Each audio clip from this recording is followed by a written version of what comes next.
Recording has begun.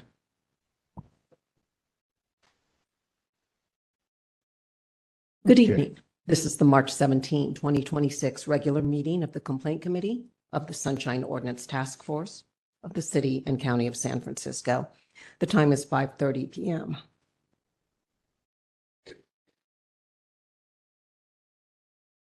The Sunshine Ordinance Task Force and its committees convene in hybrid meetings that allow for either in-person attendance or remote participation. Public comment will be taken on each item of the agenda. Meeting decorum.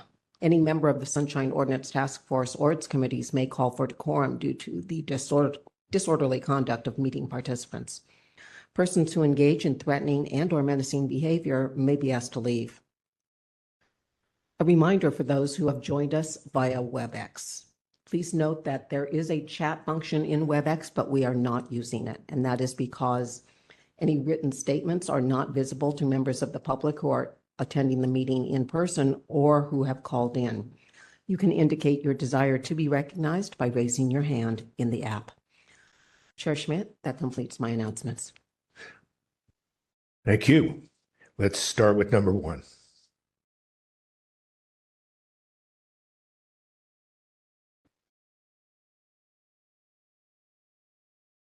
Item number one, call to order, roll call, and agenda changes. Calling the roll. Chair Schmidt. Present. Chair Schmidt, present. Vice Chair Stein. Vice Chair Stein, present. Member Sugarman. Present. Member Sugarman, present. 3 present. We have a quorum. We have no known agenda changes. Item number 2. Approval of the February 17, 2026 Sunshine Ordinance Task Force Complaint Committee regular meeting minutes. Oh, did you want to take public comment in item 1? No. Okay. Item 2 has been called. I'll move to approve these minutes. I'll second that. Public comment, please. Anyone wishing to make public comment on item 2, if you're in the room, please approach the podium. If you're online, please raise your hand in the app or press star 3. I'll give you a moment.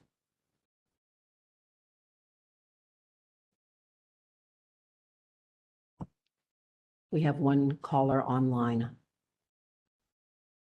Mr. Cugliari, would you like to make public comment on item number 2? Oh, thank you. Thank you. I'm lowering your hand.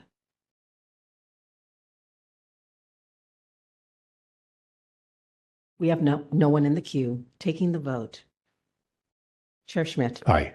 Chair Schmidt, aye. Vice Chair Stein. Aye. Vice Chair Stein, aye. Member Sugarman. Aye. Member Sugarman, aye. 3 ayes. Motion passes. Item number 3, public comment. Members of the public may address the committee on matters that are within the committee's jurisdiction, but not on today's agenda. If you're in the room, please approach the podium. If you're online, please raise your hand in the app or press star 3.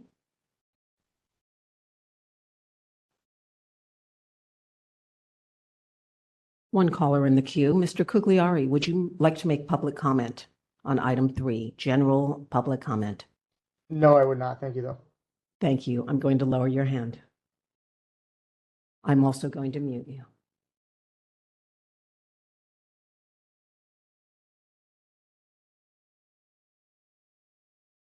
Item number 4.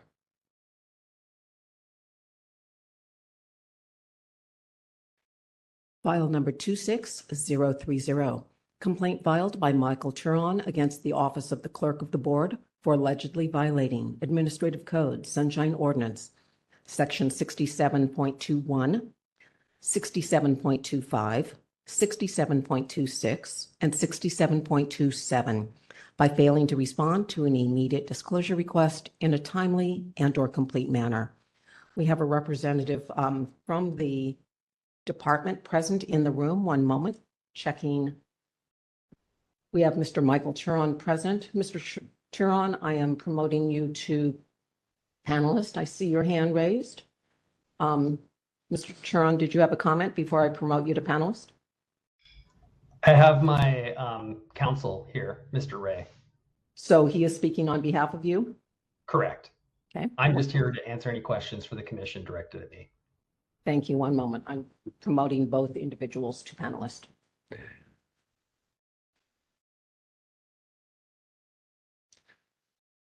Okay, so I will explain how we're going to consider it looks like 9 matters that are on today's calendar.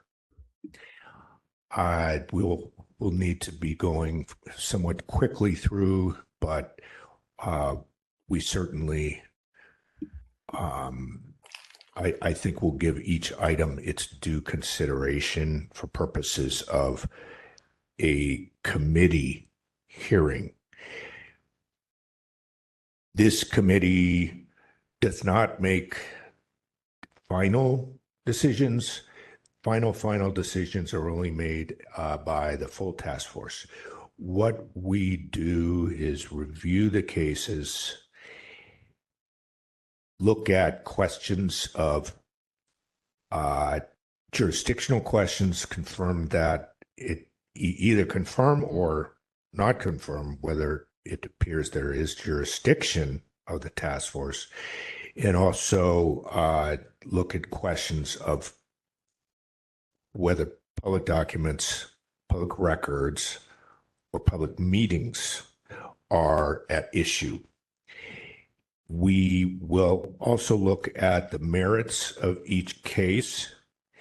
We may or may not make recommendations for the full task force. We will quite often send a matter on to the task force with or without recommendation. And the hearing itself today, we have 3 segments. First, we'll hear from each side verbally for up to 3 minutes, starting with the petitioner. Any respondent, we may have situations where there are more than one respondent, and we'll determine how we apportion further time to be heard. That's not common. After the initial remarks, and your remarks should be made keeping in mind that we've had our opportunity to look at all the documents that have come through to us. After initial statements, there may or may not be questions that the members will have of the parties. And then after questions, we will talk and decide amongst ourselves, the task force members, how to resolve the case for purposes of today. That is a process. So I do want to, with the first item, which is called, I want to just, before we start out, because it is an initial question, I want to figure out who are the respondents that are named and who are the respondents who will be represented by, it seems like Mr. Ng is here on behalf of certain respondents, but I want to make sure we've got that figured out, because I think there are multiple people that were at least named in the papers. What's your understanding, Ms. Peterson? Is it just the board that's named? The clerk of the board. Okay. I thought that the list included Supervisor Fielder. I thought maybe the list included Mr. Ng. I'm not sure of that, and it may be that the different parties have a different perception of that. But that's something I'm going to be at least watching for. It may be that we're only set up here, and the notices only went out vis-a-vis the Board of Supervisors. And that's fine. That's fine. But I just want to make sure we consider that, because we may be only hearing some of the petition that was brought by Mr. Turan. Yes. I believe that issue will be addressed by Deputy Director Ng Perfect. Thank you. when your time, Okay. when your So, turn comes up. yeah. So with that said, we may have questions about that. So let's go ahead and hear first from the petitioner in this matter. Mr. Ray, are you ready for Yes, 3 minutes? Thank you. I'm ready whenever I can start. Your time begins now. Thank you. And thank you, members. I'm Samuel Ray. I represent Mr. Turan. This is a straightforward matter. Mr. Turan submitted a Public Records Act request on July 11th of 2025 to the clerk of the Board of Supervisors. He sought records from Jackie Fielder's office and from the planning department related to his property on Folsom Street in San Francisco. It was an immediate disclosure request. He didn't receive any responsive documents until July 21st. He didn't receive a response before the July 14th immediate disclosure deadline. His response from Jackie Fielder's office on July 21st was an incomplete production. My client has 35 emails that were not included in the production from Supervisor Fielder's office. That includes a couple key emails from May 25th of 2025 and July 30th of 2025, both before the date of the Public Records Act request. There were no exemptions provided for those records, nor would any be applicable. This would be a violation of Ordinance Section 67.21B and G.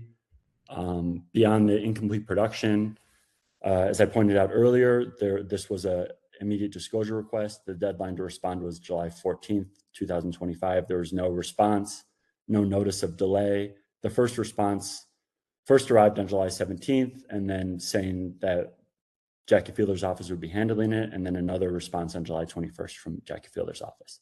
Second, all the records were produced at the same time in violation of the rolling release requirement of the ordinance, section 6725D. And likewise, there was a few blanket withholdings referenced in the response. There were no segregable portions of the records produced. None of the withholdings were applicable to the records that were not provided, which my client had from other sources. Section 67.26 and 67.27 require justification of withholdings and the production of segregable records. And likewise, this commission would have jurisdiction over this matter. The office is the clerk of the board. Each of the violations alleged have merit for the reasons stated in our filings, and the task force has a remedy, which is to order a new search, a proper withholding, a neutral custodian, and to certify compliance. Based on that, we request that this committee find jurisdiction, send it to the task force to be heard, and Mr. Turan and I are here to answer any questions. Thank you. Thank you. Deputy Director Ng.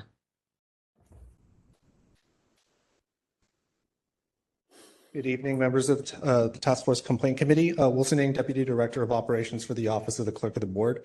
I am here only on behalf of the Office of the Clerk of the Board, not for Supervisor Fielder's office, not for the City Attorney's office, only Office of the Clerk of the Board. I appear today not because we're an appropriate respondent to this complaint, but as a good faith gesture to this body and out of respect for this process. I want to be direct. Our presence here tonight should not be interpreted as acknowledgement that this complaint has any merit with respect to our office. It does not. And I want to clearly state for the record why that is the case. On July 11, 2025, Mr. Turan submitted a records request to our attention for communications transmitted between January 8th, 2025 to July 11th, 2025 between A, Supervisor Fielder's office, and B, various deputy city attorneys and planning personnel regarding 2722, 2724 Folsom Street. The Office of the Clerk of the Board is not the custodian of records Mr. Turan requested. We are not a party to the communications he seeks. We have no authority to compel production of records held by Supervisor Fielder's office, and we have no authority to intervene in matters of attorney-client privilege, nor does any obligation exist under the Sunshine Ordinance or the California Public Records Act. What we did do promptly and correctly and repeatedly was exactly what the law requires. We acknowledged Mr. Turan's initial request immediately. In fact, I personally responded within 30 minutes of receipt, and every subsequent communication to him, from him to me, to the clerk of the board, thereafter was responded to within the same day. We referred him to the custodian of record, which is Supervisor Fielder's office. Mr. Turan responded to us and omitted Supervisor Fielder from the correspondence, saying that we had to be the neutral party to facilitate production. We referred him to the city attorney's office in its capacity as supervisor of records under Administrative Code Section 67.21D. We explained to him multiple times in writing that we had no authority to assign a neutral party, produce any type of privilege log, or intercede in a records dispute to which we are not a party. We did all of this in good faith and in full compliance with the law. The appropriate respondents, Supervisor Fielder's office and the city attorney's office, have both acted. Supervisor Fielder's office produced all responsive records on July 21st, 2025, and cited the applicable statutory basis.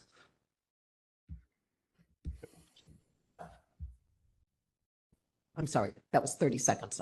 Okay. Sorry. The city attorney as supervisor of records issued a substantive letter addressing Mr. Turan's claims on July 18th. This matter has been addressed through the proper channels by the proper parties. Yet despite all that, our office has been named as a respondent in a complaint involving records we do not hold, communications we're not a party to, and a privileged dispute we have no authority to resolve. Thank you. Now, you may want to just stay here at the days. We're going to have some questions. Sure. You've went over this, but we don't have other respondents. It Here, seems present. like I guess I'll call if there is anyone else on the respondent side of this who wishes to appear here. I'm guessing that there isn't if they haven't already, but this is the time you would do it. So at this point, it looks like we just have the clerk of the board's office. Mr. Ng, you're saying that you're not here speaking on behalf of the custodian at Supervisor Fielder's office. We are not. No. Okay. Only our office has been named as a respondent. Okay. This may be in the record, Administrator Peterson, but do you know if notice of this hearing was submitted to Supervisor Fielder's office? It was not. It was not. Okay. Got it. And I'm going to let members ask questions at this point, and I'll have some questions myself.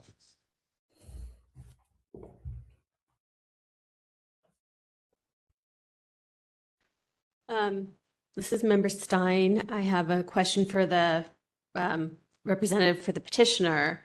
So were separate public records requests sent directly to any of the other people named in the complaint? The Public Records Act request is to the clerk of the board. Okay, so there was no public records request made to Jackie Fielder, Fielder staff, Mace Anderson, Brad Russey, Office of the Mayor, the Ethics Commission, or the SOTF? That is correct. Okay, that was my one question. Good question. Thank you. Okay.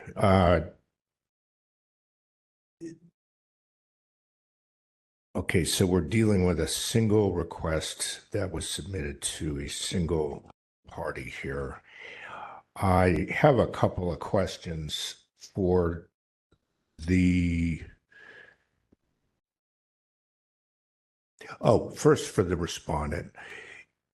You referred the petitioner to the custodian at Jackie Fielder's office.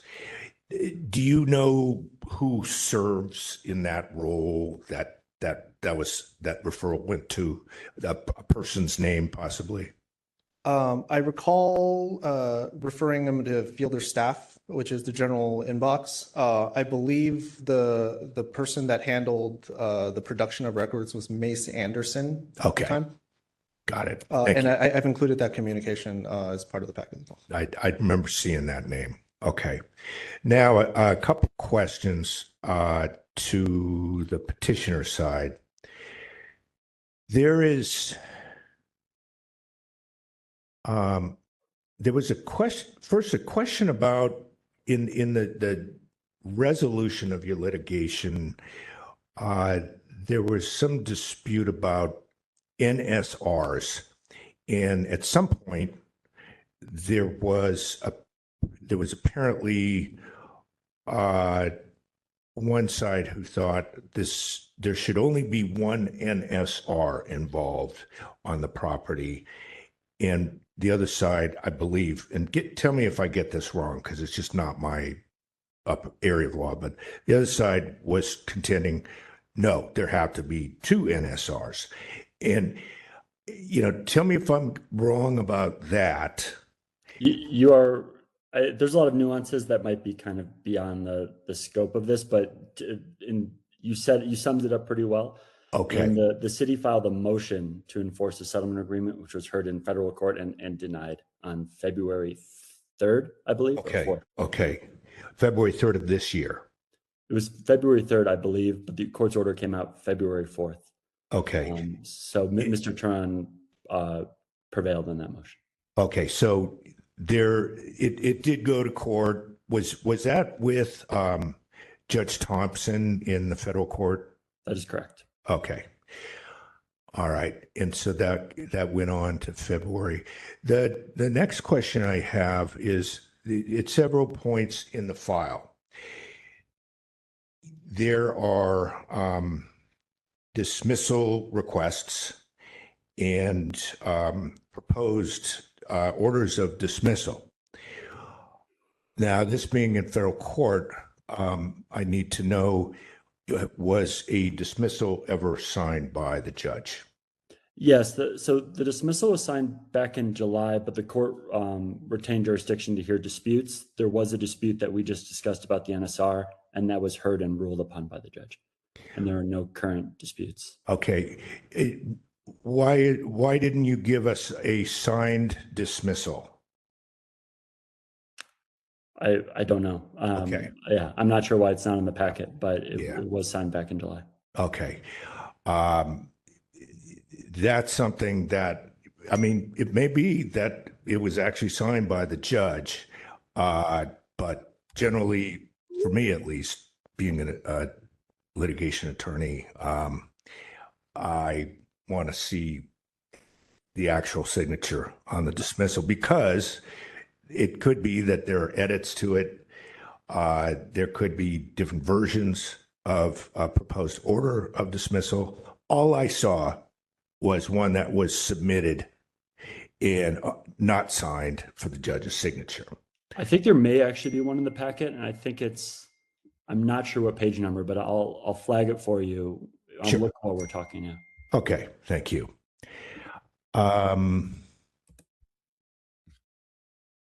Okay, now I'll ask a question of Mr. Turan. Page, I think it's 144 of your request here. You were asking for production of documents back in July of 2025. But you actually also imposed certain conditions, such as excluding certain people from working on that and stating that certain people are conflicted. Isn't that part of the request that you made, is your insistence that there are certain conditions on that they needed to satisfy in producing the documents? So yes, I understand what you're asking. So under Charter Section 2.117, it clearly states that, and I'll quote this, this is in your packet, page 20, number 4D. So if you go to 4D in your packet on the hyperlink and you go to 20, you'll see, I quote this directly, Charter Section 2.117 states that the clerk of the board shall have charge of the office and records of the board and its committees and its classified staff. So Fielder is classified staff, and under the charter, the clerk of the board is the custodian of records. To your question around asking for conflicted people to step aside, I believe, and I can look, there is a neutral custodian clause within the Sunshine Ordinance. And so I was invoking the neutral custodian clause in the Sunshine Ordinance. If you give me a second, I can find that exact section and subsection if you'd like. I think in your document, it says, this is Member Stein, it was 6721I, but there is no neutral custodian clause in 6721I. So that may be a misquote on my thing. If you give me 30 seconds, I can find the actual neutral custodian clause. If Yeah, you'd like. take the 30 seconds. That's fine. I'll ask, while you're doing that, I'm going to ask your counsel, in your introduction here today, you talked about 35 emails. Is that something that's in the record here? I don't remember anything about something in that range of 35 emails, which apparently were obtained, and they, I guess they were documents that you think were within the scope of this request that should have been produced but were not. Is that something that I've actually been shown yet in this case? Yeah, it is in the packet, and I will give you the page numbers in one moment. There's a lot of paper here, so Sure. Yeah. I was looking for the signed order.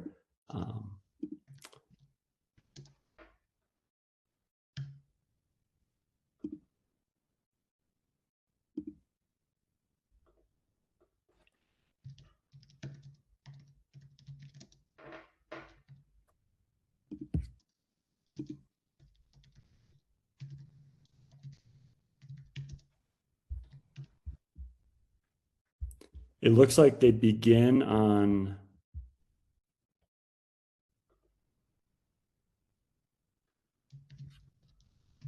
page 267 of the packet. That's hyperlinked from the agenda. Okay, that's where the 35 emails are. Got it. Okay, thank you. And keep going on what you're looking for, Mr. Turon, about the neutral custodian. I'm going to ask a question to Mr. Ng on the respondent side. This may be outside of what you would really have been looking at in this case, and so I don't know if this is something you'd have an answer to, but the signed dismissal, do you know if the dismissal was signed or not? Do you have any information about that? I have no information about the dismissal. Okay. I can weigh in on the 67.21I comment though. I'm sorry, what did you say about? Admin code 67.21I, alleging the neutral custodian. Yeah, so the city attorney's office has already addressed that in a letter to Mr. Ray.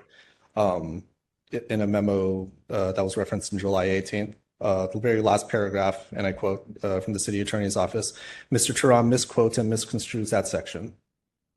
So well, actually, let me back up.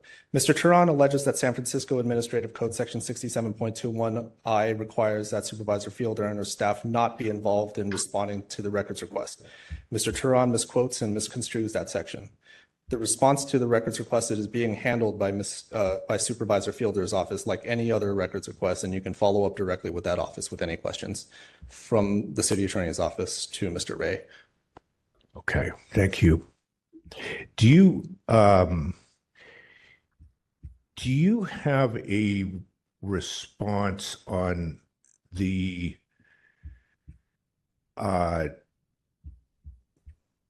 claim about the charter imposing on the board itself, or the clerk of the board, that it is the custodian vis-a-vis individual supervisor record? Yes. So I also addressed that in one of my responses to Mr. Turan in one of my communications when he repeatedly came back to the supervisor's office despite our many referrals. Yeah. The charter section states that the clerk of the board is the custodian of record for the board as a body. So like actions pertaining to the board, like votes, proceedings, the intention is that we are the records holder of the body, not for individual supervisors, and we made that very clear. Additionally, what was being requested are communications between one member of the board and the city attorney's office. We are not privy to that whatsoever. And we don't even know what exists. Okay. And there was some, okay, I'm going to ask either on the petitioner side. You said that on this question, that Supervisor Fielder would be included as that her records would be something that were under the board custodian, because you called her like a subsidiary staff or something like that. What was the language you used? So this is Michael. I direct you to item 4D in your packet and go to the PDF page number 20. And when you're there, I'll respond.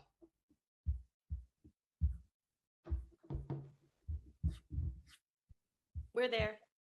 Okay, so you should see at the top 2 supporting documents for Turan public comment, item number 7. Correct. And you'll see that this is addressed to the board. And there is a hyperlink in paragraph number 2 that says Charter Section 2.117. And there's a direct quote with emphasis added. The clerk of the board shall have charge of the office and the records of the board and its committees and its classified staff. That's one sentence. Classified what staff. The director of operations for the board is stating is he's going into the other portion of the charter, which if you go on, you'll be able to see where the clerk of the board is tasked to shall keep proper indexed files of all ordinances and resolutions. So Okay. there's a little bit of confusion, I think, from the director of operations there, because the first sentence clearly states what the charter says the clerk of the board's role is, which is shall have charge of the office and the records of the board and its committees and its classified staff. And I can understand, Commissioner, that you understand the importance of shall from a legal perspective. And then it goes on later. Yeah, you said classified staff, right? And that's the terminology I want to ask you about. That's what you said. You said that in this case, Fielder is classified staff. Is that correct? She falls under, yes. She's Okay. classified staff for the clerk of the board. And is there somewhere else where it's stated that a supervisor an elected supervisor, appointed supervisor, falls within that category, classified staff? Is there somewhere else in the charter that says that? No, it does not. Okay, I don't think it really needs to with the word shall, but got on that it. same Thank you. email, That's all I needed. I'm going to ask the respondent on that. Do you have any reason to think that this classified staff terminology would apply to the individual supervisor's office? And do you have any insight on who would be included and who would not be included within that terminology? The records being requested are communications between Supervisor Fielder and her staff and the city attorney's office. We are not the custodian of that, like classified staff or not. Like, I have an inventory of every records that we do keep. But Supervisor Fielder and her office and her staff are presently in office, and they are the custodians of their, like, I cannot physically go into their systems to compel production of these items. City Attorney's Office has also weighed in and very clearly stated to Mr. Ray and Mr. Turan what the city's position is. In other words, Fielder and her staff are not classified staff. I don't like, I can't opine on what the like the definition of classified staff, or I can only say with respect to what he is requesting. Yeah.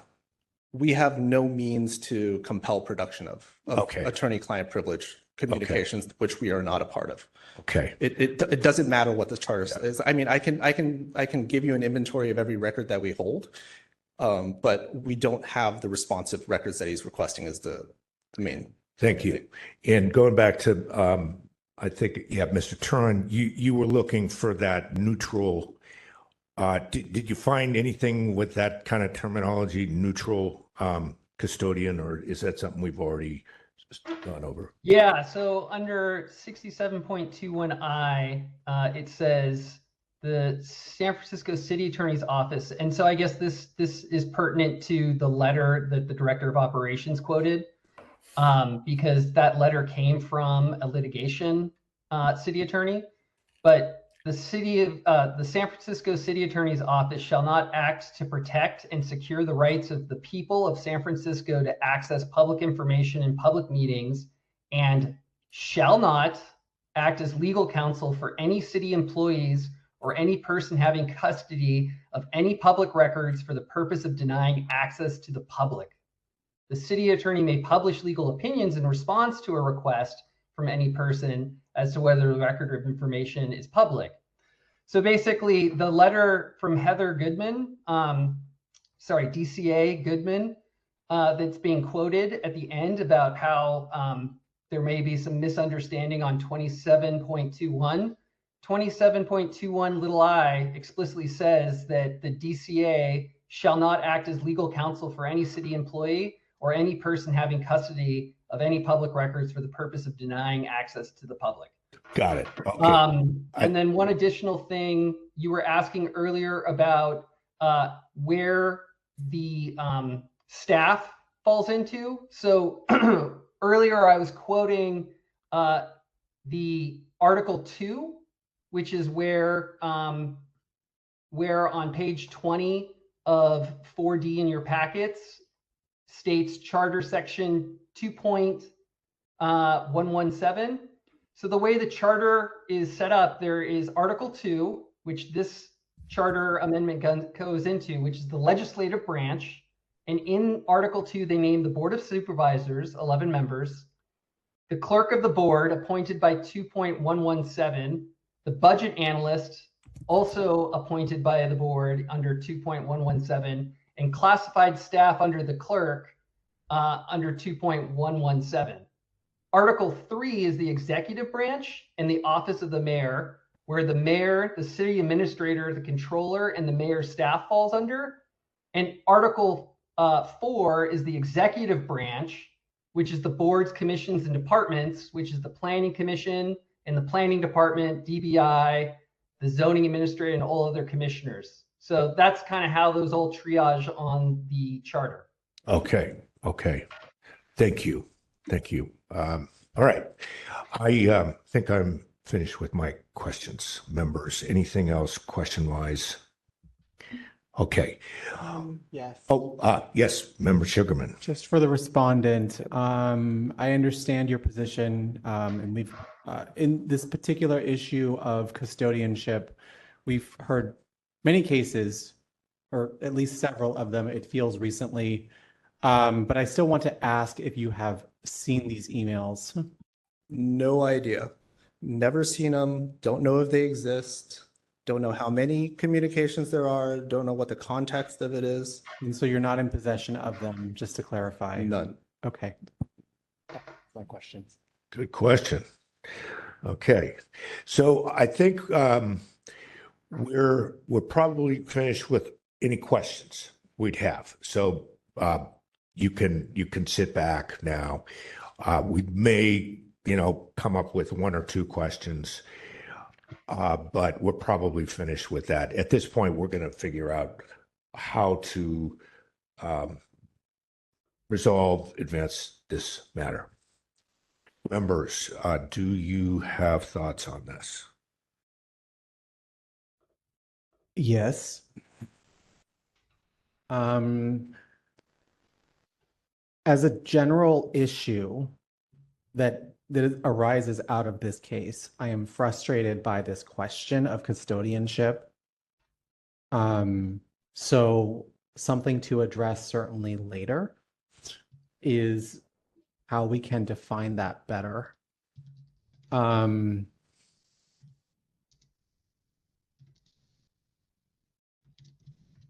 We see responses from the city attorney's office all the time about what's attorney-client privilege, so that's not surprising to me. And I am not in the position of petitioners. I don't mean these ones, but generally, because the case that keeps coming to mind is the one where they petitioned like the technical office, when there was like the network people who manage like the San Francisco's like digital services. But I do think that, like, from an email standpoint, that I agree with the general principle that the custodian of the email is the person who sent or received it. And I do think that if they were like CC'd on an email, like for example, if the clerk's office was CC'd on it, then they do become a possible custodian worth debating with the Sunshine Task Force.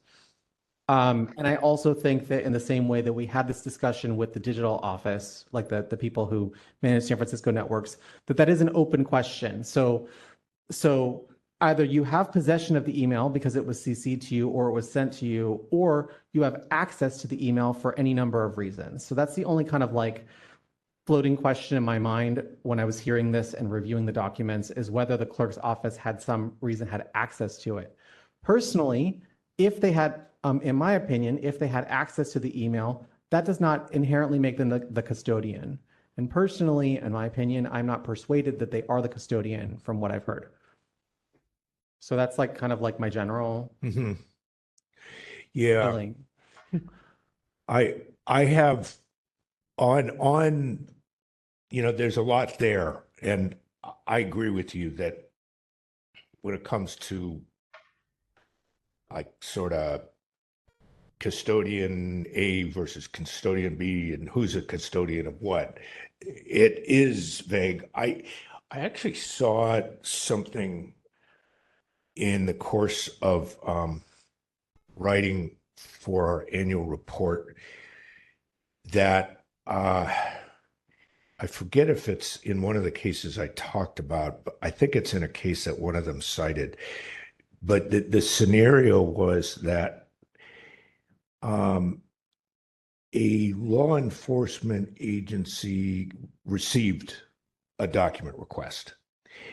And what they took the position, and this is a California case, they took the position that, well, we're only obligated to give you documents with regards to our operations. But if we have copies of documents in our files about other agencies, we don't have to give you those, because that request should go to that other agency. So we're not going to give you those. And I believe it was the Supreme Court, California Supreme Court said, no, if it exists in your files, you are obligated as a custodian, if it's within the scope of a request, you're obligated to produce it. And we have debated this for hours on the full board. There's a difference of opinion. But I agree with, that's where I was going with this. That's why I asked that question, because they're saying that they don't have these emails. They haven't seen them. And it does sound to me like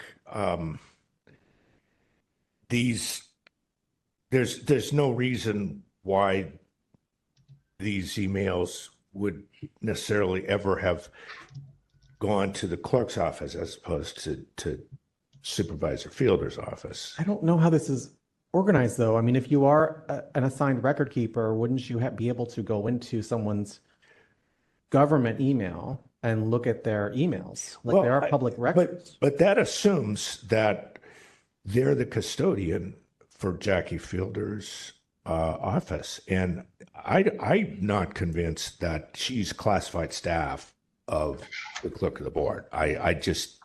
In fact, I think she's not. The argument here from the petitioner is that she falls within that, but I think for a lot of reasons, I think classified staff is, we have two of them here, at least in the room. Those are clerk of the board classified staff, people who work directly for the clerk, Ms. Calvillo. Well, go ahead. Member Strong. I mean, I wouldn't say that I agree. I don't see any compelling evidence. And in fact, I think most thinking is completely to the contrary about Board of Supervisor members, that they are elected officials. They are not staff in any kind of traditional sense. So I don't really see that category being met. I don't think that's what's meant in that provision. And then also, there is no principle within our Sunshine Ordinance or within the California Public Records Act that talks about a neutral party doing a search. And in fact, even when we've had, requests for people's personal, records from personal phones, the city will not have somebody else go in and search that, even though you would think that would be a prime category for, where you would want a neutral search if such a thing existed. But I actually don't think it exists. It's not in the Sunshine Ordinance. And so for me, I can't really find a violation here. I think that the clerk of the board acted correctly, responded quickly, explained where to go, and I just don't see a violation here. I think that's probably, if we have a basis for saying we're just dealing with the board, we're just dealing with the clerk of the board, and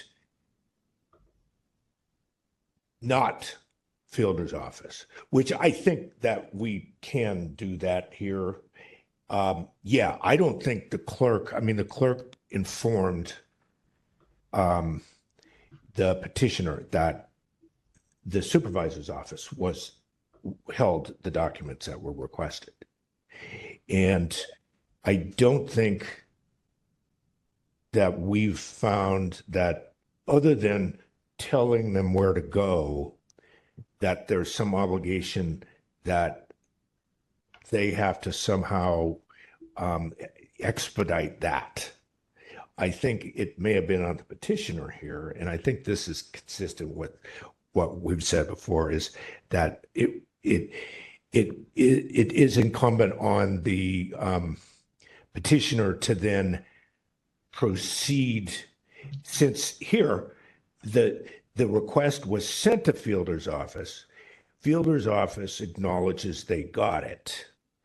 But if at that point where the petitioner knows that Fielder's office is handling it, and Fielder's office is clearly involved, if the petitioner has a problem with the production that they get from Fielder's office, then the sunshine complaint that comes to us needs to be Fielder's office.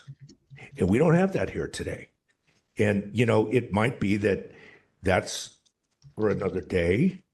It would depend on, you know, the wording of the sunshine complaint here, or Mr. Turon would have to bring a sunshine complaint and actually have it sent to Fielder's office. Yes. Yeah, I would say, I would just make one amendment to that. I don't think it's based on the wording of the complaint here. I think there was no, they said they did not submit a records request themselves directly to Fielder's office. So I don't see a complaint here from them unless they make a records request to Fielder's office and it's handled inappropriately. Got it. Yeah. Oh, yes.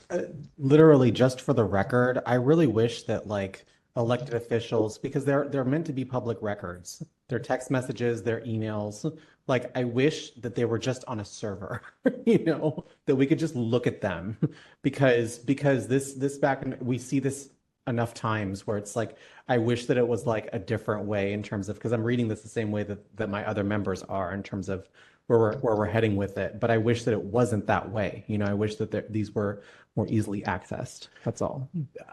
I'm kind of thinking that may be sort of like the future. Yeah. And because we've gotten to a point where anything that is a public record, if it's requested, then it shows up and it's, held by databases that reporters have, and it's available. And so why does there have to be, the sort of extra step in there? But that's something. Yeah, the extra step, and then it's like, future. oh, we didn't have that information. And it's like, okay. Yeah. I want to just say two things. As an attorney, I think that I asked about the NSRs. It seems like there was a dispute until February about how to comply with the settlement agreement, how to affect the provisions of the settlement agreement. So there was a disagreement about, like what exactly was required under the settlement agreement. I think that means that you can't make the claim that, oh, this case is closed. And so the closure of the case could trigger the availability of certain documents under the public records law. The other thing that I think is that I don't buy the argument that Jackie Fielder's communications with the city attorney were not privileged. I think there's an argument that, well, since like the city attorney was representing a different part of the city, then she, I guess, would have to go somewhere else for advice. And what that would mean is that, basically you could have, I don't think that's what the law is. And I think that if you took that to an extreme, then you basically have a situation where the city attorney is always conflicted out of some part of a case.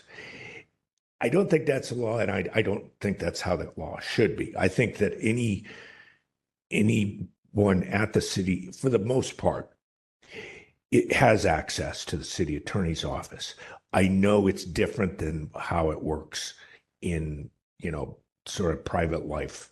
But that's how it's structured, is the city is the client. And so there's a city attorney provided, and this is part of what is allowed, is that people can seek advice.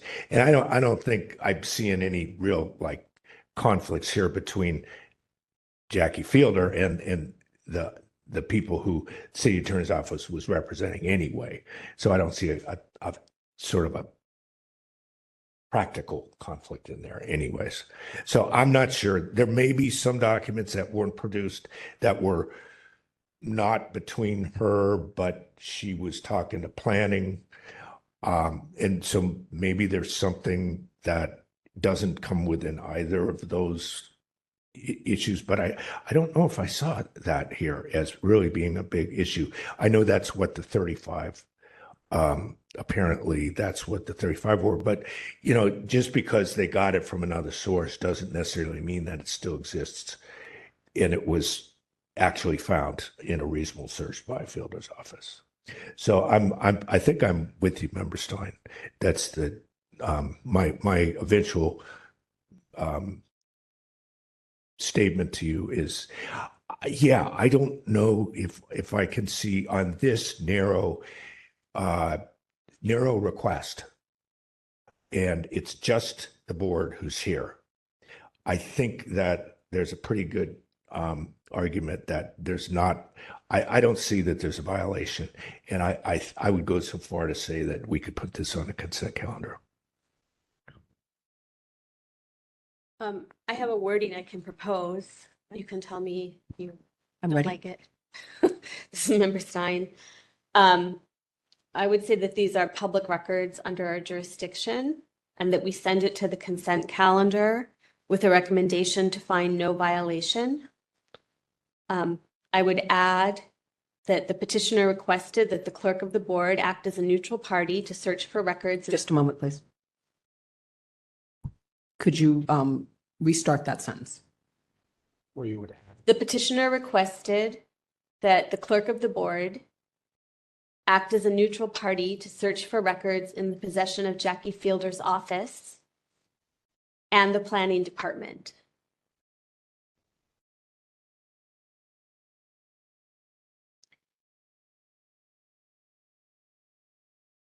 Okay. Angela Cavillo is not the custodian of these records and communicated that within 1 day of the IDR request, and also told the petitioner which body served as the custodian of the records sought.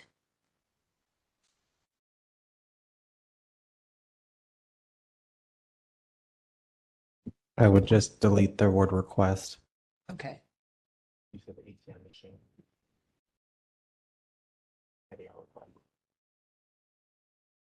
Oh, yes.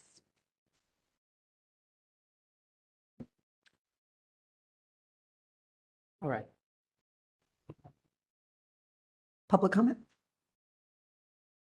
Oh, we don't have a second Oh, yet. second. I second. Seconded, moved by Vice Chair Stein, seconded by Member Sugarman.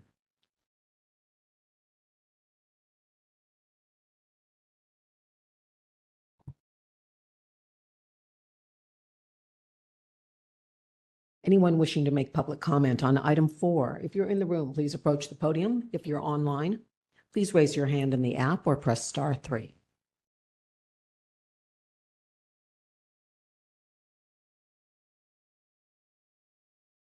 We have no one approaching the podium, no one in the queue.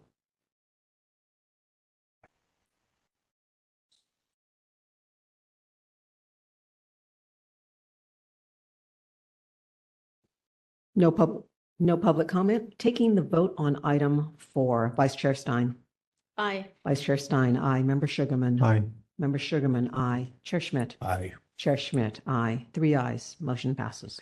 Okay, thank you to the parties. Thank you for your participation. Thank you.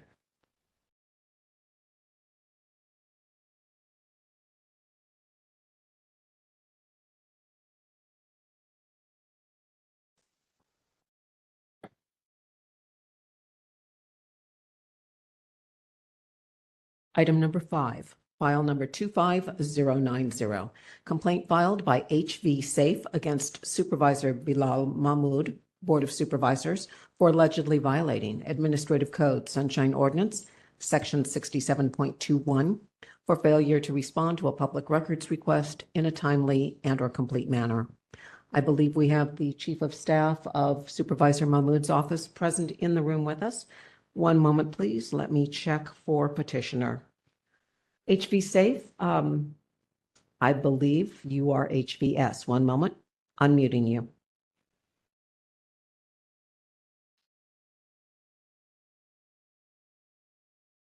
Hello, caller. Are you HV Safe? Yes, And are you here for items 5, 6, and 7? Are you the same party? correct. Okay, this is calling only item 5, file number 25090. Hold on, I'll be promoting you to panelist. You can control your phone, mute and unmute once I do so. Hold on.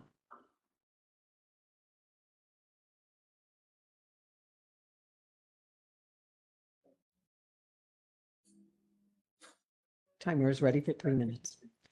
Okay, go ahead. We'll hear from petitioner first for up to 3 minutes.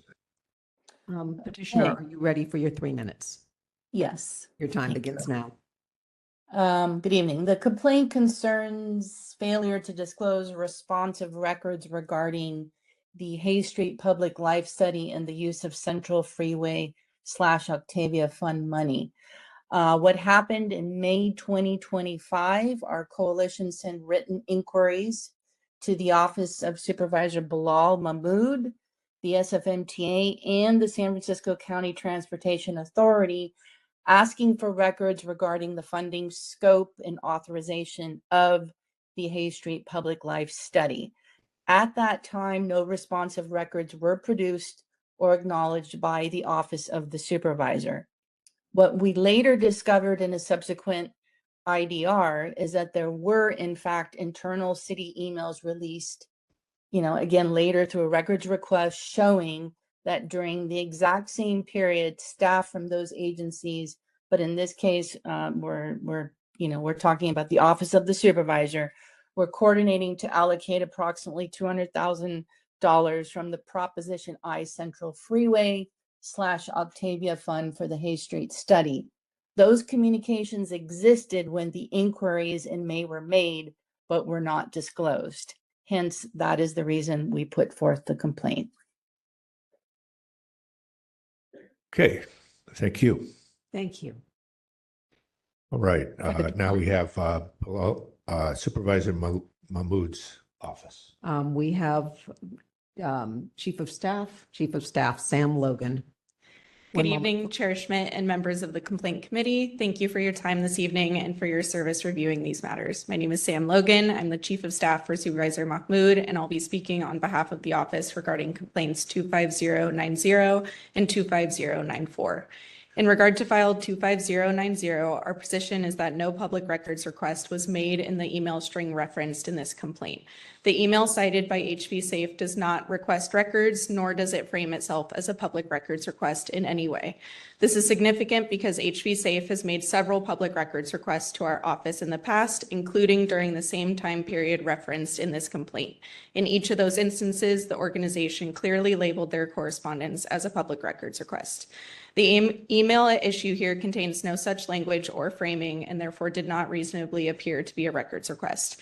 Additionally, the subjects referenced in the email were already covered by prior records requests submitted by HV Safe, which we responded to appropriately. Because no public records request was made in the cited correspondence, there was no obligation under the Sunshine Ordinance to respond as though it were one. For these reasons, we respectfully request that the committee dismiss this complaint. Thank you. Members, any questions for the parties?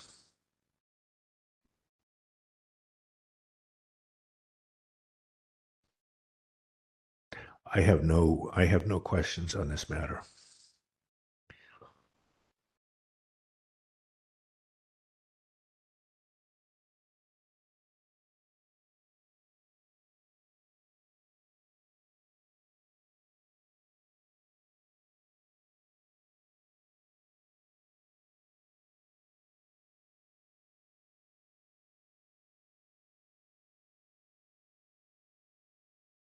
Okay. Is there a motion?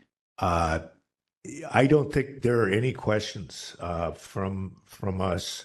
So let's go ahead and move to our last stage, which is we deliberate. Members, maybe this one's clear cut. Go ahead, say what you're thinking on this one. Well, this is Member Stein. I'm thinking that this, this complaint really hinges on whether the communication that we're presented constitutes or would be reasonably taken as a records request. I don't really see that. It seems like, what do they call it? Like a sort of written inquiries, but nothing specifically labeled records request. And even the inquiries are very broad, and a lot of them are asking for, the whys and justifications. They don't seem like they're asking for particular documents. Now, I understand they're interested in developments, and maybe they didn't know what documents might be out there. But I think it's hard to read this exchange as a records request. I'm going to move to place this on the consent calendar with a recommended finding of no violation. Wait, I'm sorry, the second? no, that was not a second. Okay. Oh, you had go ahead.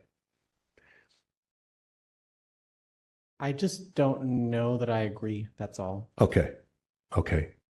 I understand Member Stein's position, because we see records requests that are they tend to be, when we see them quite often, I would say in no one's annoyingly precise. They tend to be more specific. This is an immediate disclosure request. They usually list a bunch of they cite a bunch of sunshine procedures. They say, please respond to me within 10 days. Please provide rolling documents. I don't think that just because someone doesn't use that language, that it's not a records request. Well, I'll just say that I completely agree with you that it doesn't have to use that language. But when I read the whole exchange, it just seemed like it was a conversation with a lot of questions being posed, but I don't even know how some of those questions, there's no sense that they're being linked to asking for documentation around them. And so I could understand why that would not be the expectation in that conversation. But I also agree that you don't have to use the exact language, but I just think it's a very broad ranging conversation and questioning of what's happening, but it doesn't seem to rise to a records request. Is there interest in adding an explanatory statement to the action? Well, still haven't said, The motion. The motion. I'll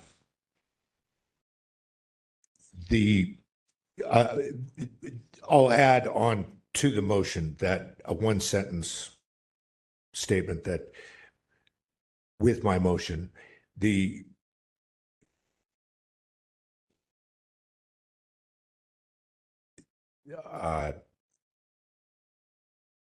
was no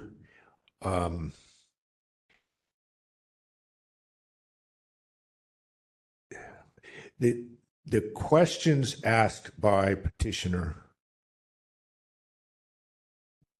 do not satisfy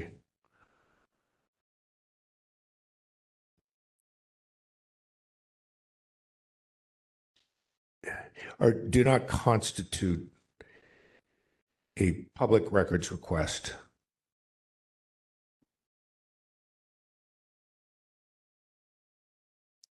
That's it. I'll just say period after that. Okay. Yeah, and that's my answer to you. I don't have a second yet, but I'll say I also agree with you, Member Sugarman, that there shouldn't be a formalistic requirement of all the happy language that we see sometimes.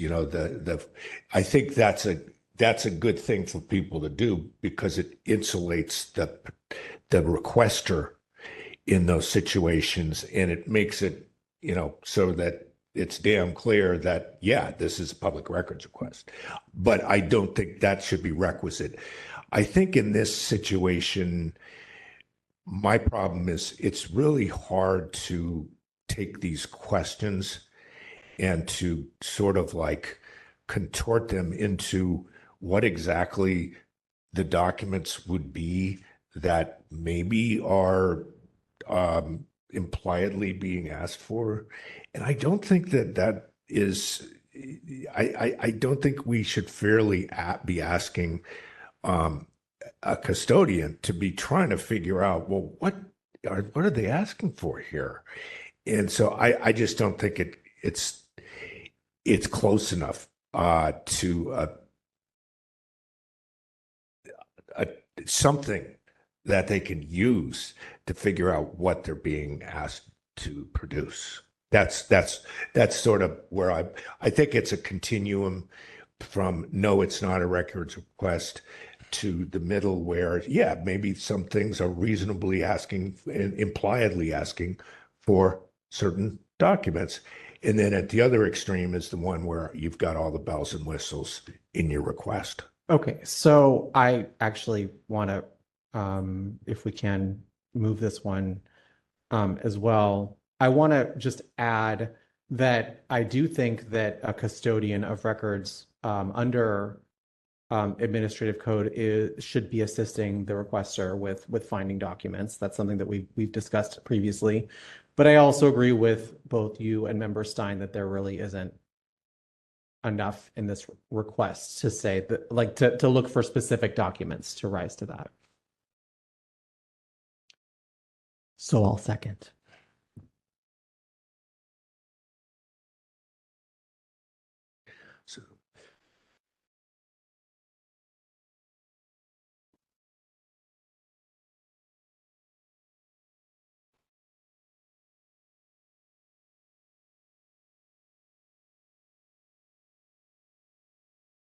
So we're ready for public comment. Anyone wishing to make public comment on item 5, if you're in the room, please approach the podium. If you are online, please raise your hand in the app or press *3. Clarification, I'm sorry. There is a second? I seconded. Thank you. Public comment, I'll give you a moment.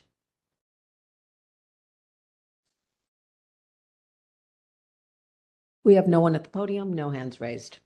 Okay, let's vote. Taking the vote on item 5, Chair Schmidt. Aye. Chair Schmidt, aye. Member Sugarman. Aye. Member Sugarman, aye. Vice Chair Stein. Vice Chair Stein, aye. 3 ayes, motion passes.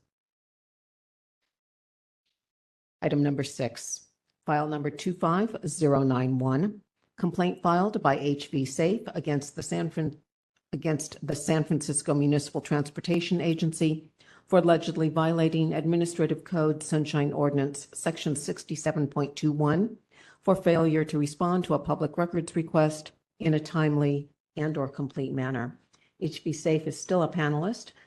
I am checking for a representative from SFMTA.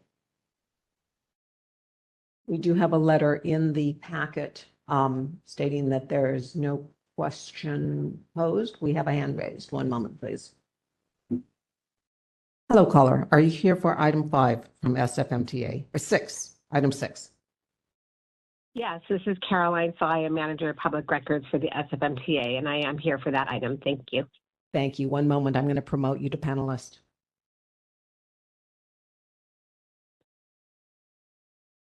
Parties are present.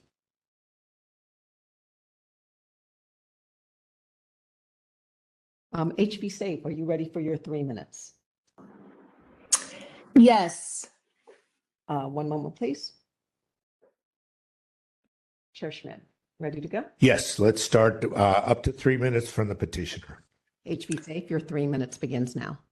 Yeah, I think I only need one. So this is in tandem with the previous complaint. And, you know, as I had mentioned, it was addressing multiple agencies. And while I understand your decision and the points that you're making, I think I'm just going to underscore one thing, that the subject matter came to light because there was a PR event that the supervisor put on, and it really sent shockwaves through the community. So we've learned a lot by being an advocacy group, and since then we have been far more definitive and much more clear in our requests. This was one that we had initially kicked off in hopes that the agencies would respond and give us this information. And much to your point, it was a means to try to have a conversation. And I think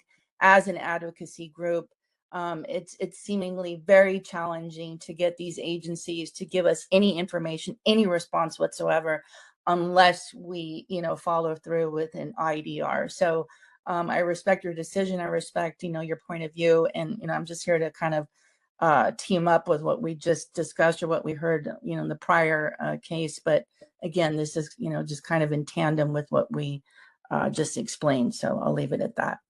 Thank you. All right. Thank you. Thank you. Ms. Laya, are you ready for your 3 minutes? Yes. Your time begins now. Hi, good evening, members of the committee.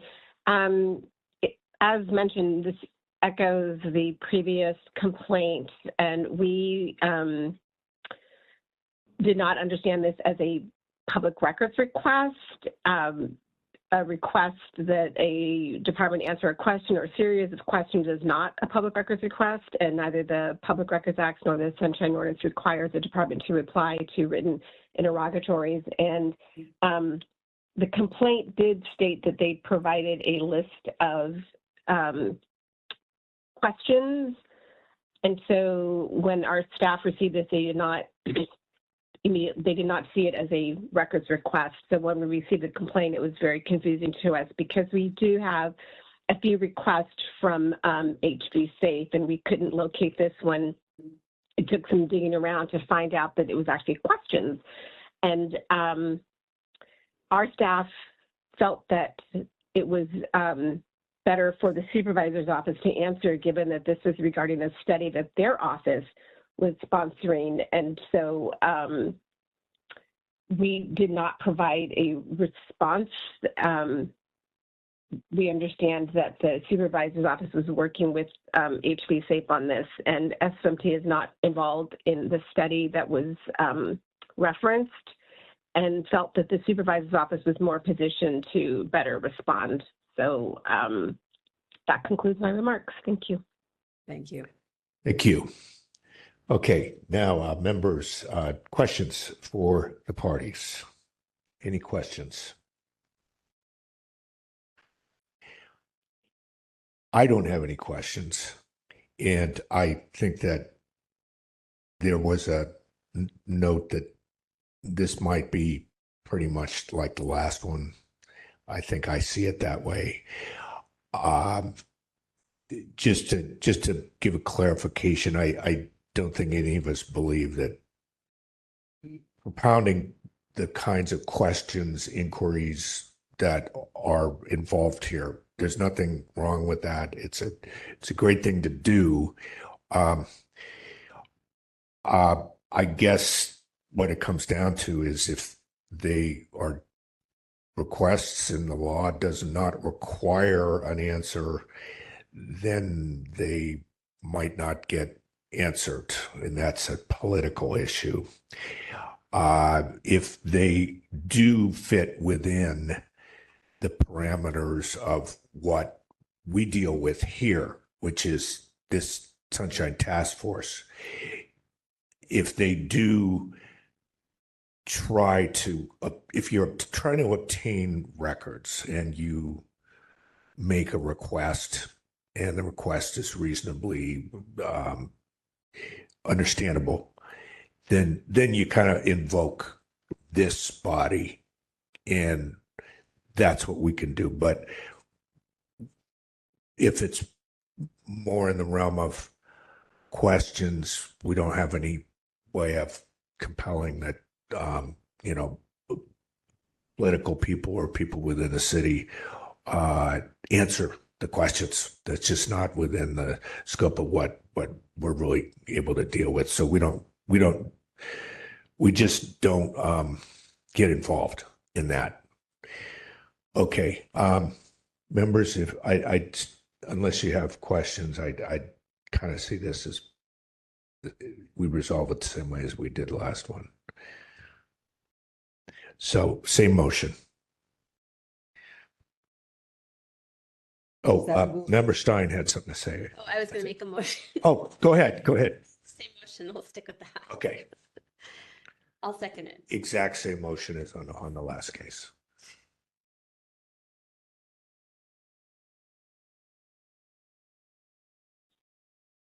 Moved by Chair Schmidt, seconded by Vice Chair Stein to find that the task force has jurisdiction, that the requested records are public, and to forward the matter to the consent agenda with a recommendation of a finding of no violation. The questions asked by petitioner do not constitute a public records request. Yes. Public comment on item 6. Anyone wishing to make public comment? If you're in the room, please approach the podium. If you're online, raise your hand in the app or press *3. We have no one in the queue. Taking the vote.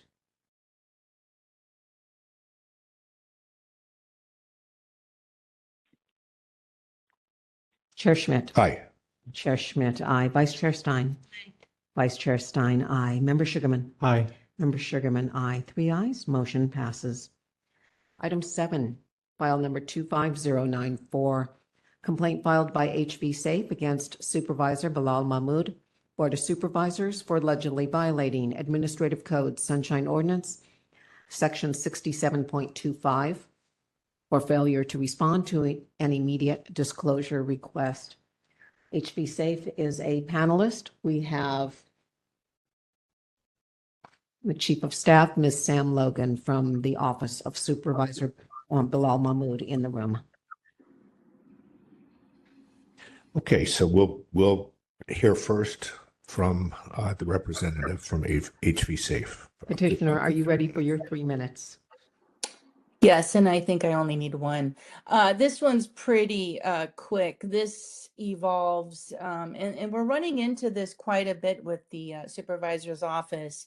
Upon sending the request, they're invoking a 10-day delay when the ask is very specific.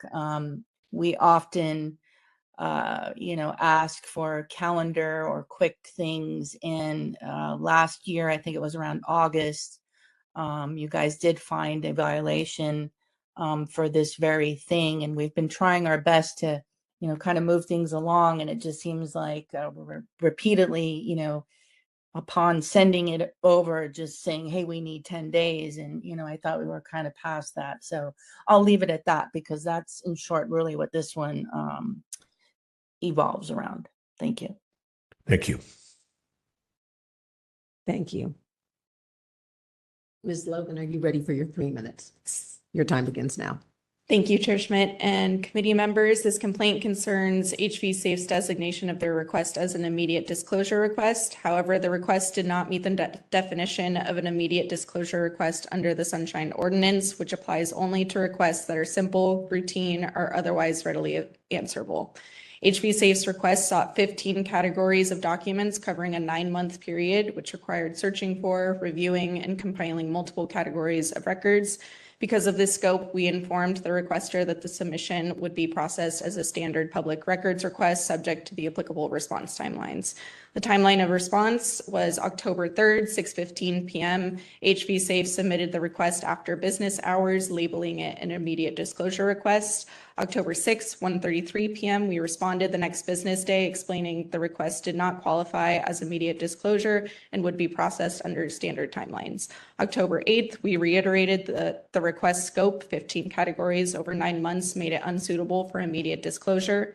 October 15th, we invoked an extension under Administrative Code 67.25B, and on October 29th, all responsive records were produced to HV Safe. HV Safe's complaint submission omits communications that occurred after October 9th, which document our continued response process. We provided the task force with the complete correspondence record on March 6th at 2:15 p.m. As The city attorney's good government guide explains on page 108, a requester cannot transform a request into an immediate disclosure request simply by labeling it as such. Requests that are not simple or routine are subject to the standard response deadlines under the Public Records Act and Sunshine Ordinance. Our office properly processed the request under those rules and produced all responsive records within the required deadlines. Thank you. Thank you. Thank you. All right, so this is it's time for any questions that you might have on this. I don't think I have questions for the parties on this one either. Yeah. I just have a couple short questions. This is for the petitioner. Do you know how many documents were actually provided ultimately? Or roughly how many? That is a good question. Offhand, no. It wasn't that lengthy. This was one of the shorter ones. One thing I will add too is that we'll put in a request and we'll pick up where we left off. So the team, realizes that, if it's October, then we'll circle back around and we're just asking, let's say in December as an example, that we're picking up where we left off in October. Due to the nature of the subject matter, we're trying to follow along in real time with things that are relating to the closure. So I kind of disagree that it's, this long, extensive 9-month ordeal when we're just backtracking a couple months. So it's just something, yeah. Can I ask, do you believe you've received all the documents from this request? For the October one? For the October one. I believe so, yes. Okay, and then I guess the same question for the respondent. Do you have any idea roughly how many documents were provided? I do not, but I know that when the supervisor responded to the task force on March 6th, he sent everything that we had sent HV Safe. And that was done all at once and not on a rolling basis. It was not, but I have since made note. I was not the keeper of public records requests. This was my previous chief of staff. I have since taken over, and since I've taken over, I have been responding on a rolling basis. Those were all my questions. That answers mine. Okay. I think our questioning period is over. And so let's figure out, what do you want to do with this one?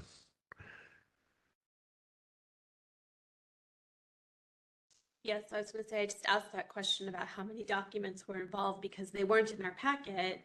And I was just trying to understand, originally they say the request is voluminous. And I just wondered how voluminous was it that it required 24 days to answer as opposed to, say, 10 days, if we presume that maybe it was more complex than a typical IDR.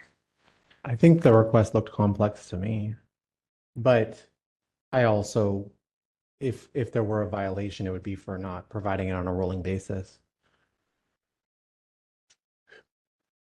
I'm pretty much where you both are. It seems like this is kind of in the gray area of, is it an IDR? I don't know.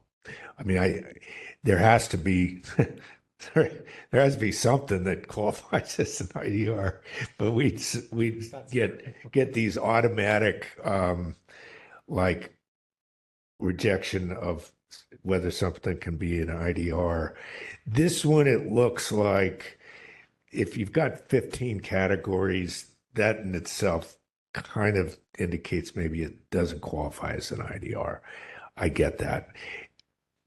On the other hand, the rolling basis, I think, I don't think that they did enough to satisfy that. I agree with you on that one.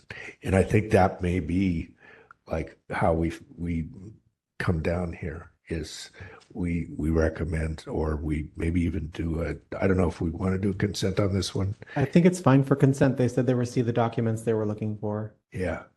It's a delay. But I just have a question from how the respondent put it. This is something procedurally I want to understand. A 10-day extension doesn't convert it to anything other than an IDR, right? It's just saying that it's going to take 10 more days, right? I mean, you can ask the respondent, but we've got members of the task force who come out on different positions on this. Some people Okay. think, yes, it's not, some things are actually not IDRs, and therefore the city can say this is not an IDR and it's going to go like a regular request. And then there are members of the task force who think if they say it's an IDR, and that rule applies throughout. I guess that wasn't exactly my question. I understand that. I do think they needed more than the IDR timeline to complete the request.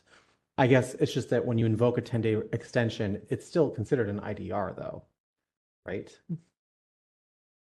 It was just the way they phrased that kind of threw me for a loop. I would say it's a good question, but some people might think the answer is one thing. And some people may think it's the other.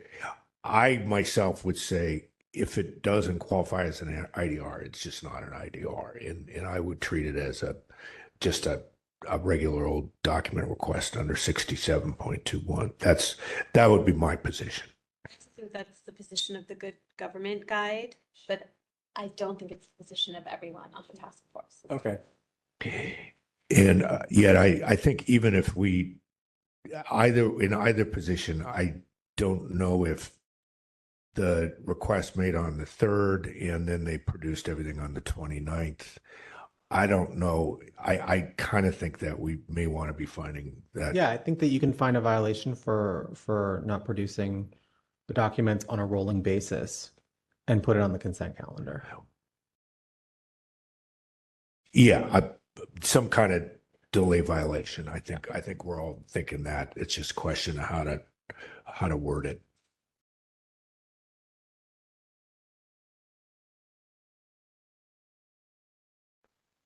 Hold on. See if I can pull it up. But is there a requirement to provide things on a rolling basis if they are not considered an IDR? I think the rolling basis is always, right?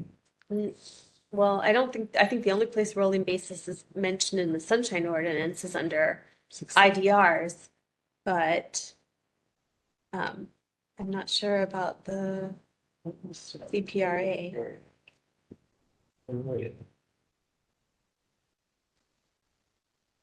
Rolling is not mentioned in the CPRA. It's 6725D. 725.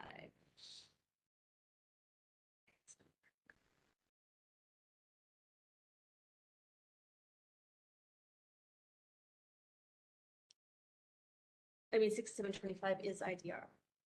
Is it not?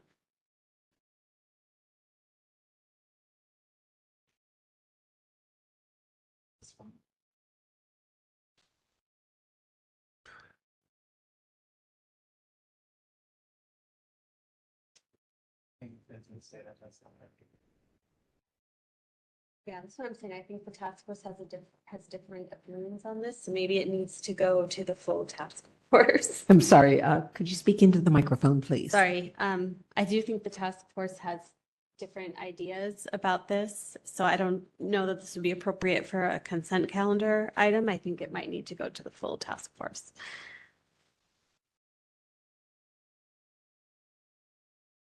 Any of those is fine with me. I could see consent, or I could see just sending it on and let everyone look at it. Forward to the full task force with no recommendation? I I think I'm reading 6725D and I disagree. I think that it could be consent. I'm not trying to make a stink of it. I just, in terms of it's saying Yeah. the same business day that they are reviewed it. So it's not like an IDR specific thing. It's just an Would you- immediacy response. Could you speak into the microphone, please?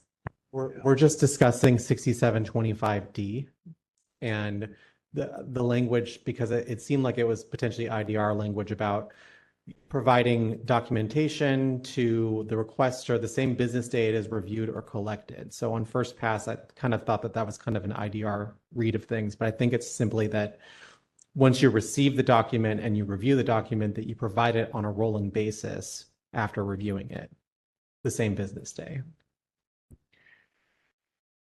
I agree with you, Member Stein, that everyone on the task force had different opinions on this. I disagree that this may not be appropriate for consent because I think that we are all in agreement that we could find a time violation here.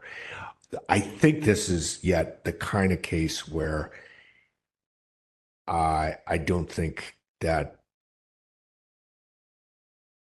it needs to be anything more than that. It's the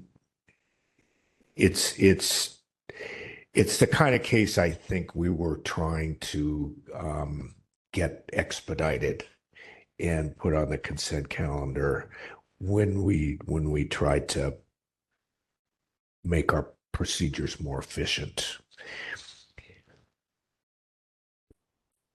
I don't know if we could maybe say not, we just say that the delay was that there was not timely, not a timely response. I would do it under 67.21 myself. I don't. Is it not the case, sorry, I just have to ask, is it not the case that they did provide an answer within the 10 plus 14 day time frame? Because that request came in on like a Friday, I thought after work hours, so they didn't see it till Monday. Oh, And then I have to like check on that. So it is within the timeliness requirements of the CPRA. 10 plus 14 state law. Yes. But the requester did specifically put in their correspondence that they would want the documents on a rolling basis. I'm gonna have to go back and check that to make sure. But that was specifically cited. Yes, that was. And that's within our scope to find violation for not doing.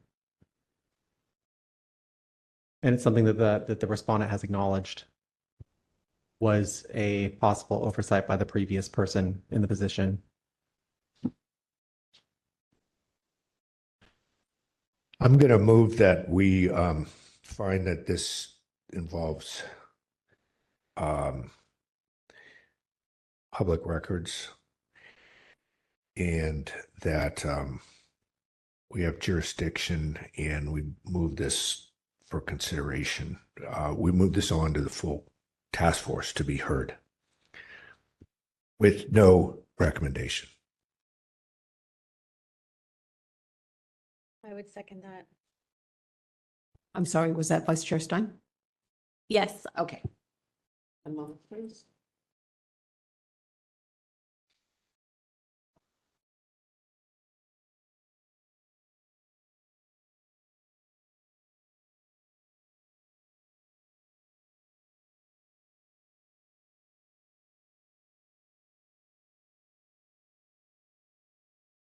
Moved by Chair Schmidt, seconded by Vice Chair Stein to find that the task force has jurisdiction, that the requested records are public, and to forward the matter to the full task force with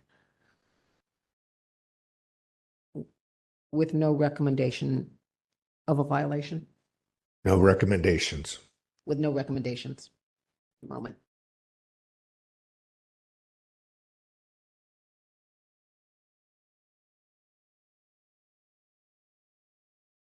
I see one hand raised. If there's anyone in the room wishing to make public comment on item 7, please approach the podium. I see one hand raised online. Again, a reminder, if you want to make public comment, raise your hand in the app or press *3. I think a hand disappeared. One moment. There we go. Hello, caller. Do you wish to make public comment on item 7? Yes, I would like to. My name is Richard, and I'm with the other co-founder of HE Safe with Mish. I would actually have to say to board member Smith about the politics. It's like it's interesting in all of the last 3 cases that we have presented to you. It's like we as the petitioners are at a disadvantage of the political process.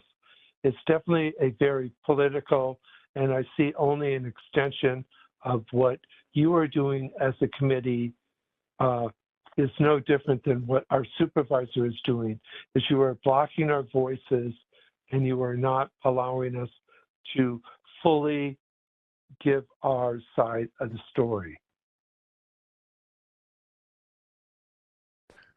Okay, thank you. I think we're ready for a vote.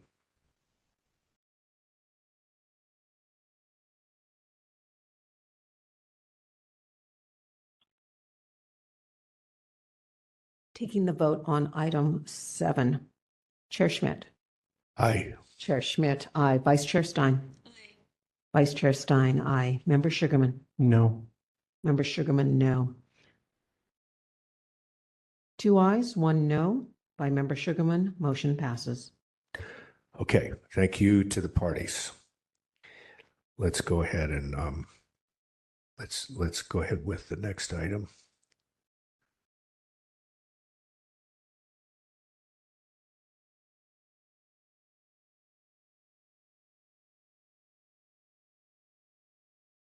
Checking, I'm sorry, caller, is this the individual who just made public comment on item 7?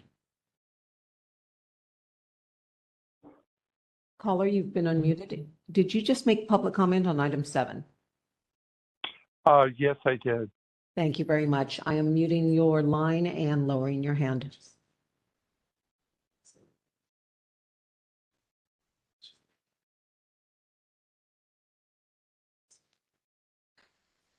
Item number 8, file number 26013, complaint filed by Chris Cugliari against San Francisco Recreation and Park Department for allegedly violating Administrative Code Sunshine Ordinance, Section 67.21, by failing to respond to a public records request in a timely and/or complete manner.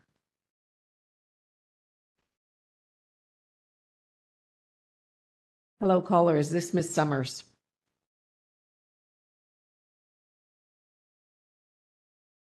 Is this Ashley Summers? Oh, can you hear me now? Yes. Hi. Hi, Yes, I'm it's me. promoting you to panelist. 1 moment.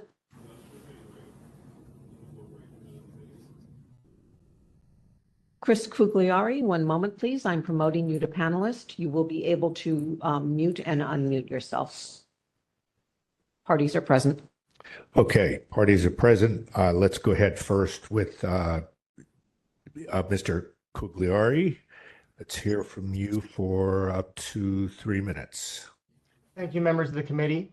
I just first want to point out RPD's response to you on page 50 in the packet, and it's a good reason why I'm here. And so first, their memo omits the mention of the January 26th supplemental or secondary production in response to the same initial request. And it was only after I pushed back on their initial claim that they had nothing else in writing did they end up finding additional snapshots of meetings involving Director Dana Ketchum and the promoter in question, Ed Pereira. That is not mentioned in the response memo to you on page 50. Perhaps what was even more concerning is that as I filed separate requests with separate departments, I received from a different department, the mayor's office, which is in page 142 of your packet. It shows an email thread where RPD Director Ketchum coordinating on iVisit boxing permits in October of 2025. RPD never provided this document to me. The title of the email specifically mentions iVisit boxing. Dana Ketchum confirms her availability for a meeting. Again, it was never provided to me. It was provided to me by a different department. Page 41 shows that Director Ketchum admits in writing having heard from California State Athletic Commissioner Chris Grewell. There have been no records produced for this. So there's an admission that this communication has occurred, and yet there's no record that has been produced or sent to me on this.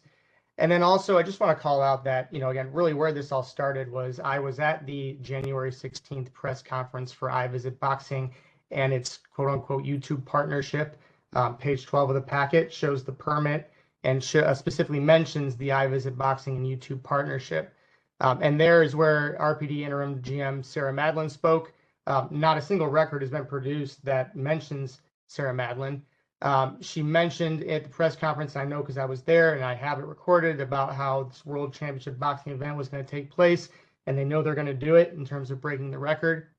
Yet RPD claims there's no internal emails, briefing notes, meeting minutes, or anything with her name on it, despite her speaking at the press conference. Just for what it's worth, Ed Pereira is not a licensed promoter, and his YouTube partnership, by many accounts, appears to be non-existent, yet was endorsed by City Hall and the RPD at this event. And so I do think it is in the public interest. There was an exhibit that I did submit with my complaint and filing that is not in your packet for some reason.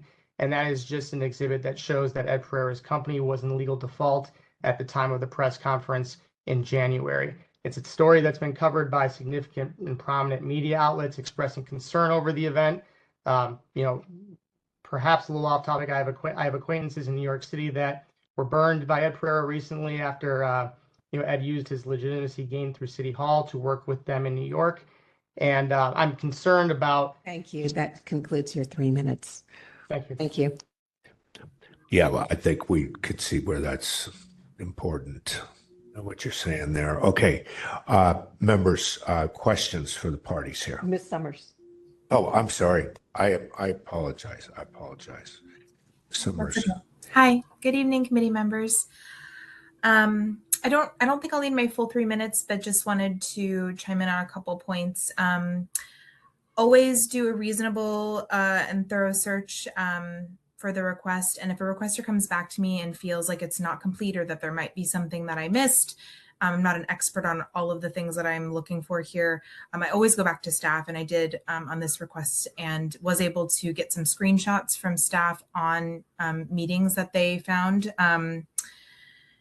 As far as all of the other items, I believe at some point I referred requester to another department that might be able to produce records that I wasn't finding through our searches, and that was the case. And that's always great when that happens. I did go back to staff again and say, are you sure? Have you searched this? Yada, yada. And again, there were no further records.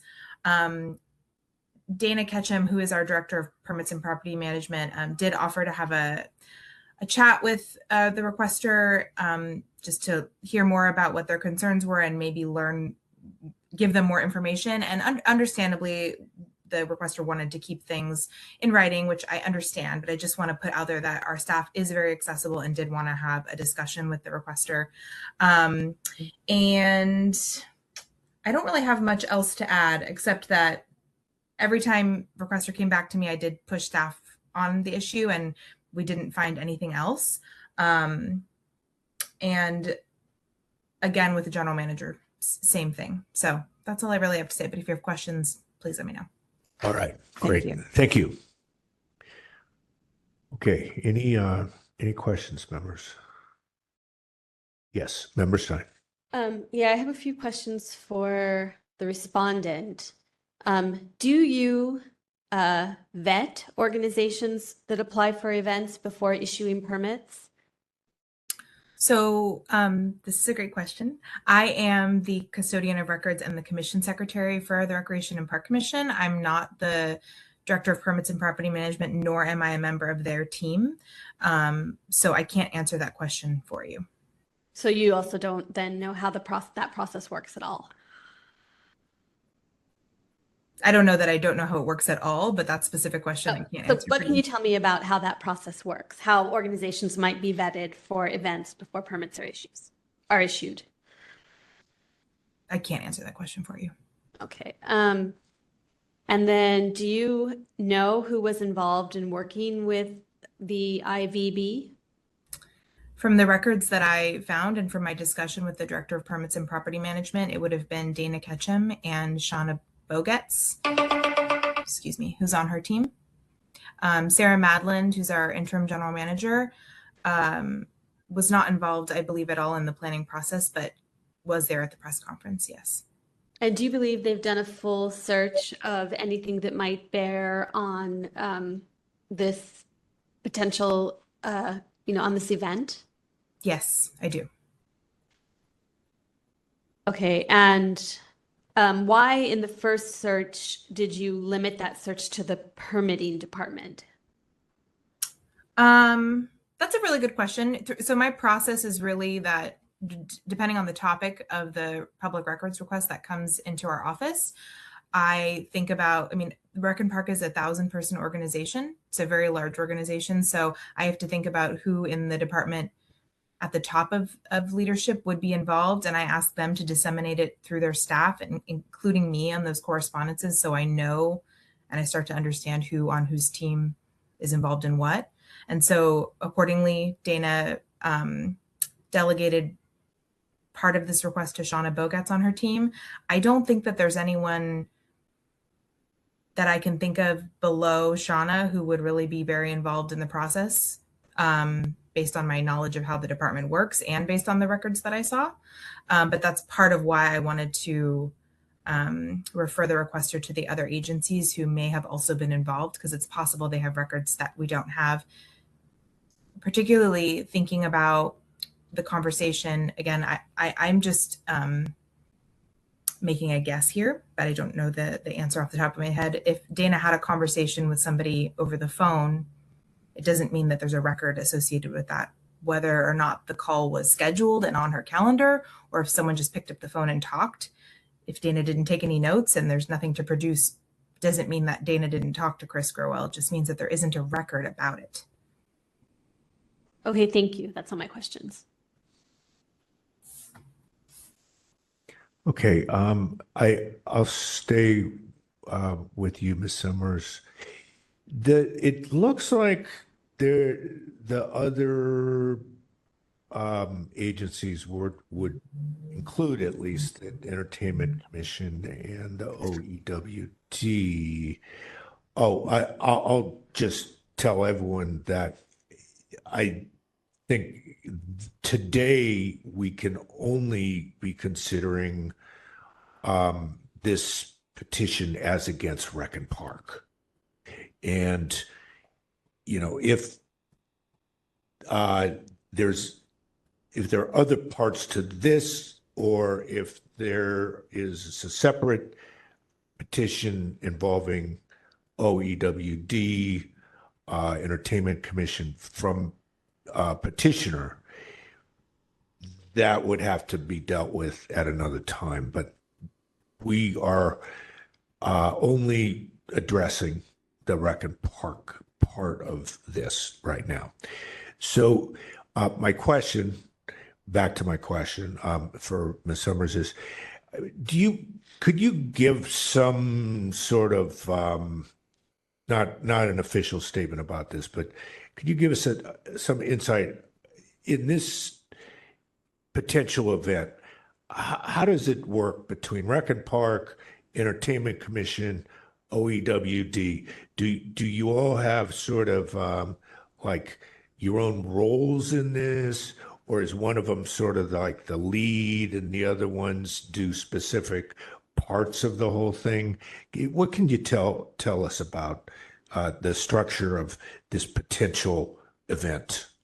That's a really good question. I'm only going to give you my conjecture at this point, based on having worked at the department for 7 years and worked for the city for nearly 15. That's fine. If it's something that the mayor wants to do, for instance, the person might start off working with the mayor's office, and then their office may fold in the other departments and agencies that are going to have to give permission, permits, sign off on various things. And so that's when we might get looped into something.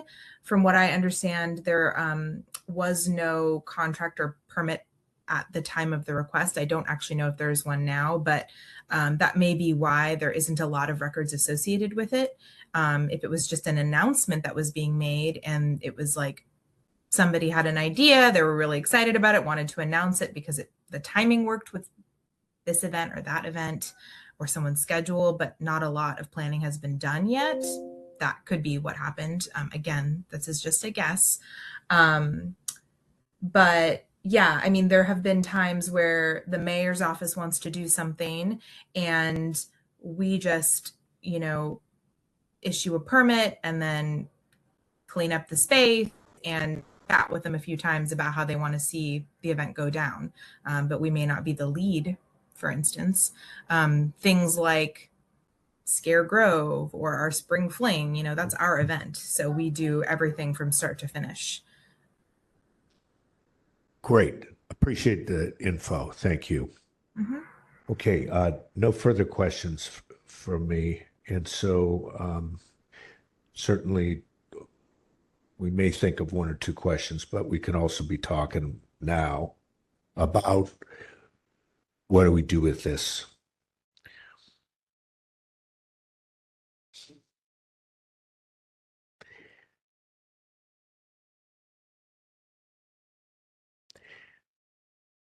I would say it looks like the request was well done.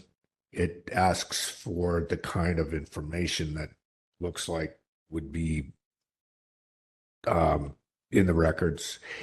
It seems to me that when this request was made, maybe the sort of the ball hadn't started rolling really yet, and it was very early days. Not that that's necessarily how it should be or shouldn't be, I don't know. Maybe there just weren't a whole lot of records by that time available at Rec and Park.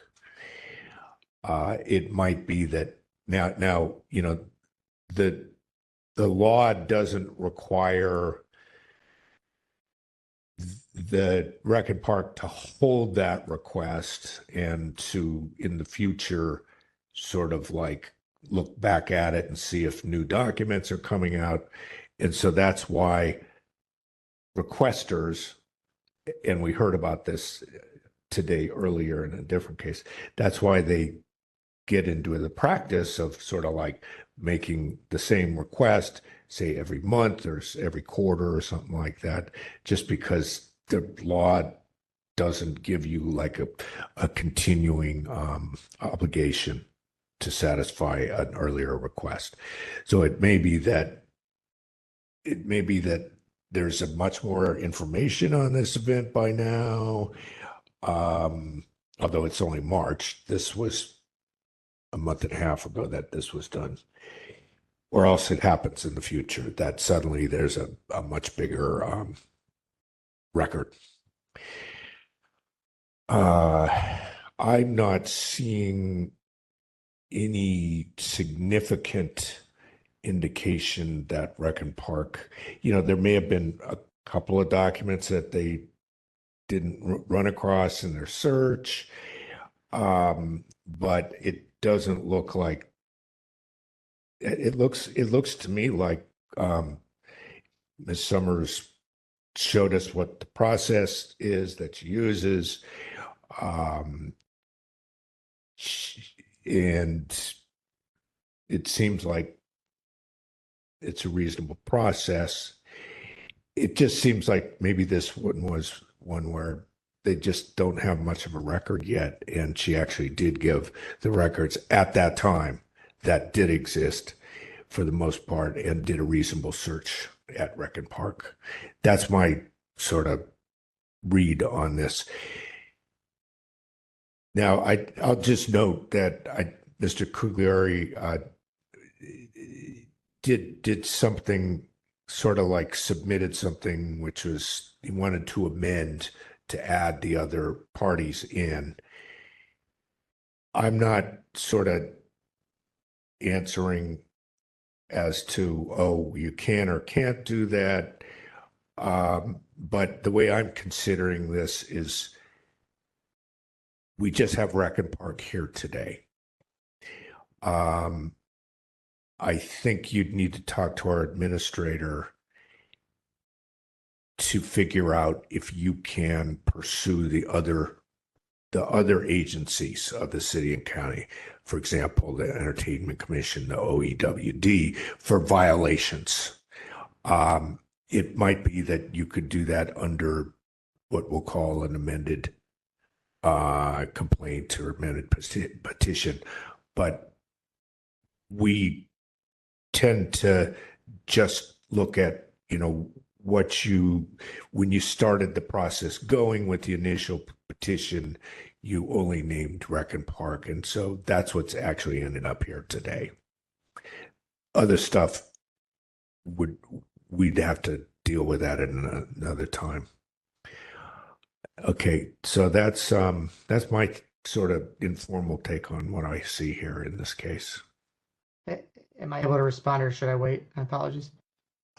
I think we're basically sort of not in a back and forth kind of situation here. We're conferring just the members of the committee.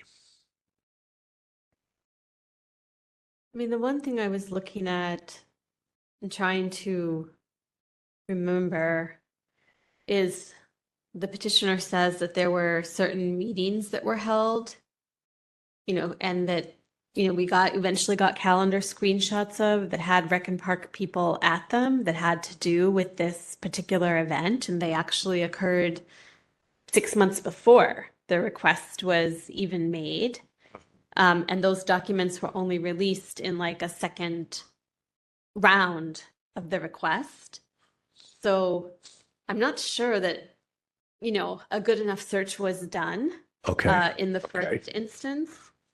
So I do still have, I guess, it seems like some documents were provided. It really wasn't all of the documents that had to do with it. And the petitioner had to keep coming back and asking for different things. Not a lot was ultimately provided, but more was provided than was provided in the first instance. And so, I do have a question about timeliness and potentially incomplete production. The mayor's office provided me an email from Dana Ketchup squarely within the proposal.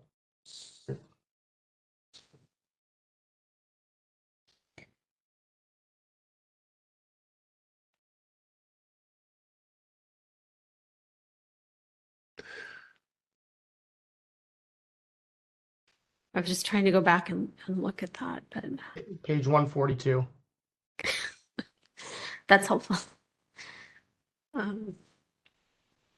This was never provided by RPD. Squarely in the request. I was not aware that we were in a back and forth because I'm trying to be respectful of the committee. Thank you. I think that we're just speaking amongst each other here. Well, I do think that we just as a general matter, we can look at if someone obtains a document from another part of the city and then they come to us and say, look, I found that a document exists that would have come within the scope of what I was asking for. Therefore, I should have gotten it. I think that we can look at that. I don't think it automatically is like that automatically indicates violation to me. It could be that it's arguably within the scope of what was requested, but not clearly. It could be a situation where it didn't come up and they actually tried to find everything relevant. So I think that it's sometimes I think that would be compelling to say, okay, we see that there's a document or documents out there that should have been found and they should have been produced. So that would support a violation. I think in other cases, it doesn't necessarily absolutely prove that they didn't do a reasonable enough search. I on the other hand, I think that's just my position on it. But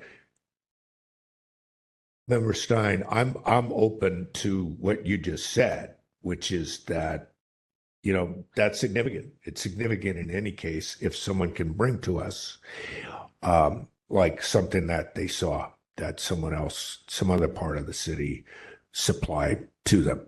Yeah, we should also always be considering that. And it could be that for that reason, we would, whether or not we make a recommendation, we wouldn't put this as just a consent matter. I don't know. What are you suggesting, Member Stein? Okay, I will move to send it to the full task force for consideration and to consider whether there's a 6721 violation for timeliness or incomplete production. I'm sorry, the code section again, please. Sorry, The code section again, please. 6721.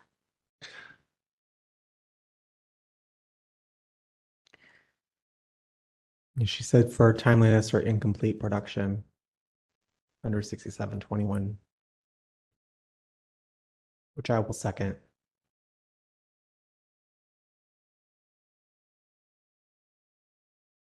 Moved by Vice Chair Stein, seconded by Member Sugarman. To find that the task force has jurisdiction, that the requested records are public, and to forward the matter to the full task force for consideration of whether there was a violation of Administrative Code Sunshine Ordinance Section 6721 for a violation for timeliness and or incomplete production. Yeah. Public comment? Anyone in the room, please approach the podium. If you're online, please raise your hand in the app or press *3. We have no one in the queue. Taking the vote on item 8, Vice Chair Stein. Aye. Vice Chair Stein, aye. Member Sugarman. Aye. Member Sugarman, aye. Chair Schmidt. Aye. Chair Schmidt, aye. 3 ayes, motion passes. Item 9, file number 26019. Complaint filed by Min Contaruti against the Department of Emergency Management for allegedly violating Administrative Code Sunshine Ordinance Section 67.21 by failing to respond to a public records request in a timely and or complete manner. Petitioner is in the room. One moment, please. And we have Ms. Jackie Thornhill from the Department of Emergency Management. Great. Okay. Let me just say that there is a statement by the respondent that they are not contesting there being a violation. I think that will come into play in terms of what we do with this at this time. On the other hand,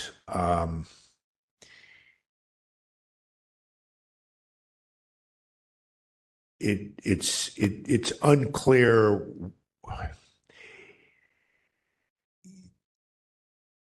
Well, I think that it's clear that the respondent is saying they're not contesting delay. I'm not sure if they're clearly stating that they're not contesting us ordering them to further produce documents. And that's something that we're going to be considering doing. So I think we should go ahead and hear this with the no contest as being part of what we're looking at, but we're considering all aspects of the matter nevertheless. Okay, so we will hear first from the petitioner who is here present in the room. Mr. Contaruti, are you ready for your 3 minutes? Yes. Your time begins now. I appreciate that, first of all, good afternoon or evening. I appreciate that the Department of Emergency Management has admitted that it failed to comply with the required timelines, so I won't spend time on that. What matters now is that despite the admission, the request has still not been fulfilled. The department characterizes its response as a rolling production, but in practice, it has been But in practice, what has been produced is minimal and incomplete. Key categories of records that should exist, given the nature of HSOC operations, have not been produced, and there has been no clear explanation of what remains outstanding or when, if ever, production will be completed. A rolling response does not mean indefinite delay. It requires continuous good faith production of all responsive records as they are identified. That is not what has happened here. The department has already confirmed that responsive records are distributed across multiple agencies and personnel, yet it limited its search to records within its own possession. Did not request records from contractors, did not request searches of personal devices used for public business, and that raises serious concerns about that the production is not just delayed, but incomplete. At this point, the issue is no longer timing alone, it is adequacy. The public is entitled not just to eventual disclosure, but to a reasonable and thorough search that actually captures the full universe of the responsive records. Partial production without a clear scope, without a completion point, and without accountability for missing categories effectively denies that right. So while the violation has been admitted, the remedy has not been achieved. And for that reason, I am asking the task force to not only sustain the violation, but find that the department has failed to conduct an adequate search and direct the department to complete production of all responsive records, including those held by contractors and across agencies involved in HSOC operations. Thank you. Thank you. All right, let's now we'll hear from the respondent. Ms. Thank you. Thornhill, are you ready for your 3 minutes? Yes, I don't think I need the full 3 minutes, assuming that you have the packet and have seen our response. I think that our response is detailed in the packet.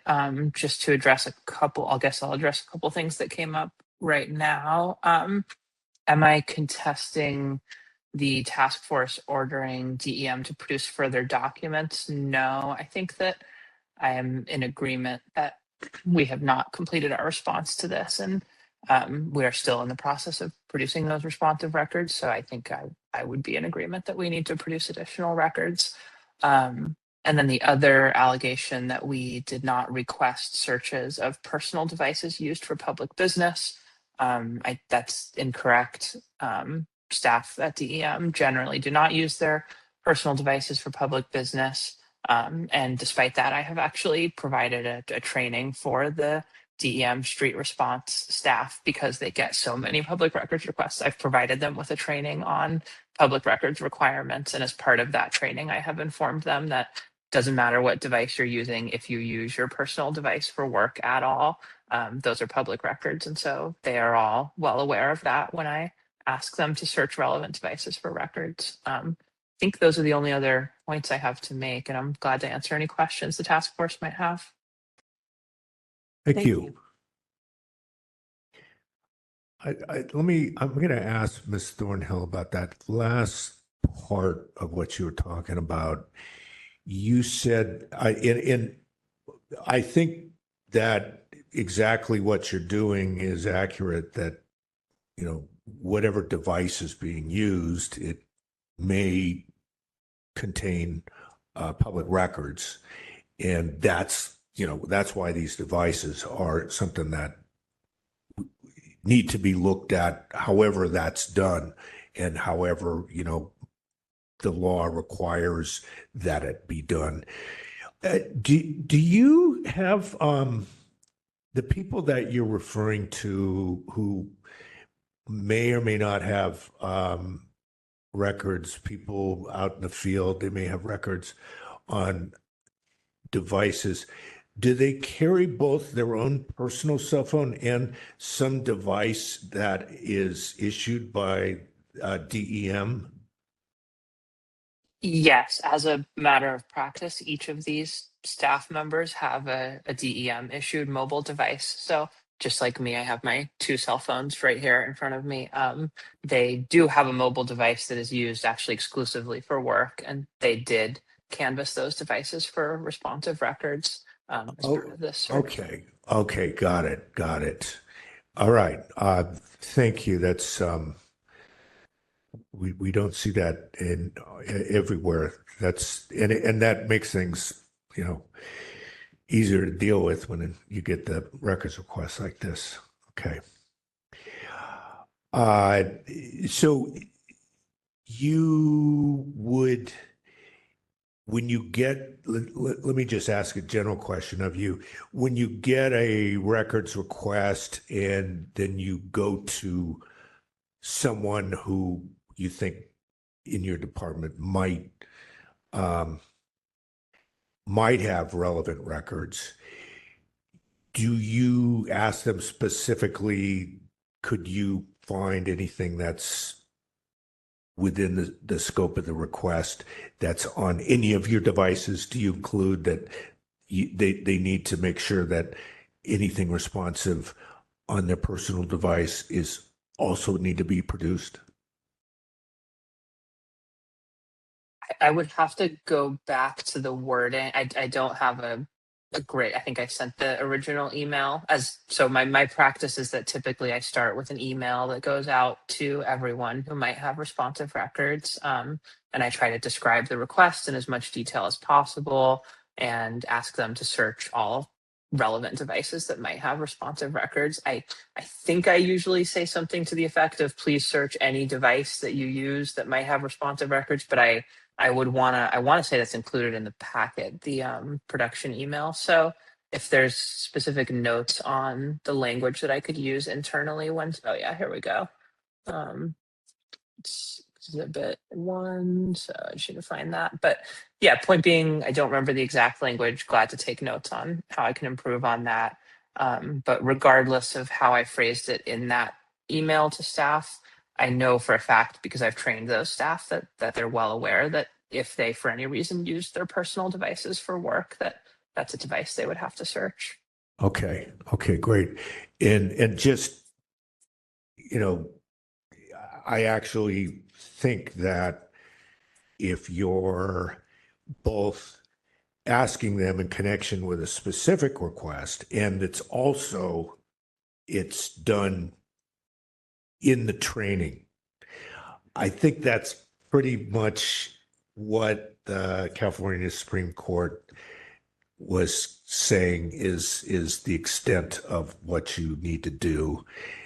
They talked about, like different measures that are needed to be able to respond to requests, but those seem like pretty significant elements to get into compliance. Okay, so I'm going to just move on to one other issue, which is on this request. There's an issue of whether there might be public records that are being requested that may be in the possession of external contractors.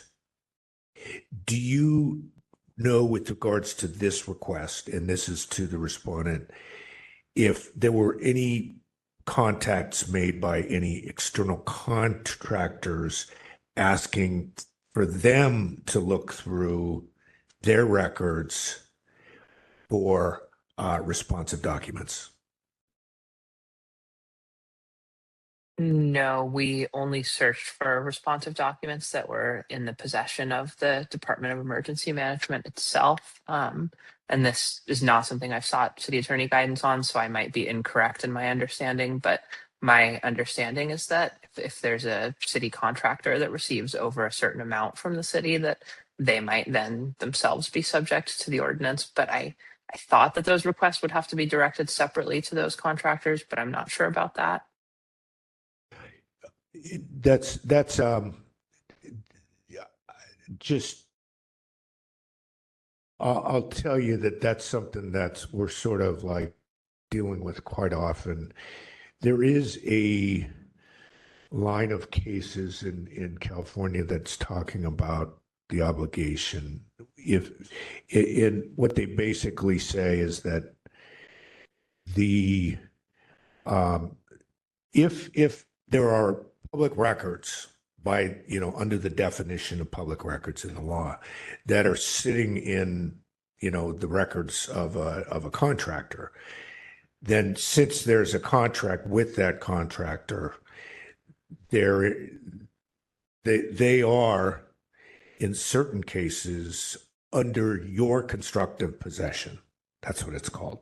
Like DEM's contractor, DEM constructively possesses any public records. It's not that you request that you have constructive possession of their private records, but there's certain items that could be public. That's what I'm talking about here. So I think that, what I'm not sure if my committee members here are going to agree with me, but I think that is something that I want to maybe put in to an order on this. We know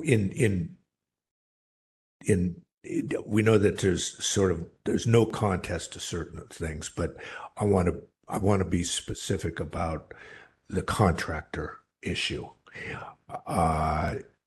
And I'll just say that, I'll try to put the wording into what we get out there on this.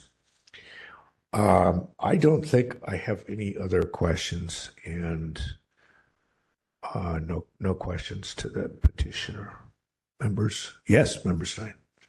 Okay, I have a question for the respondent, which is, can you tell me who is everyone who might qualify as a custodian for the Healthy Streets Operations Center records?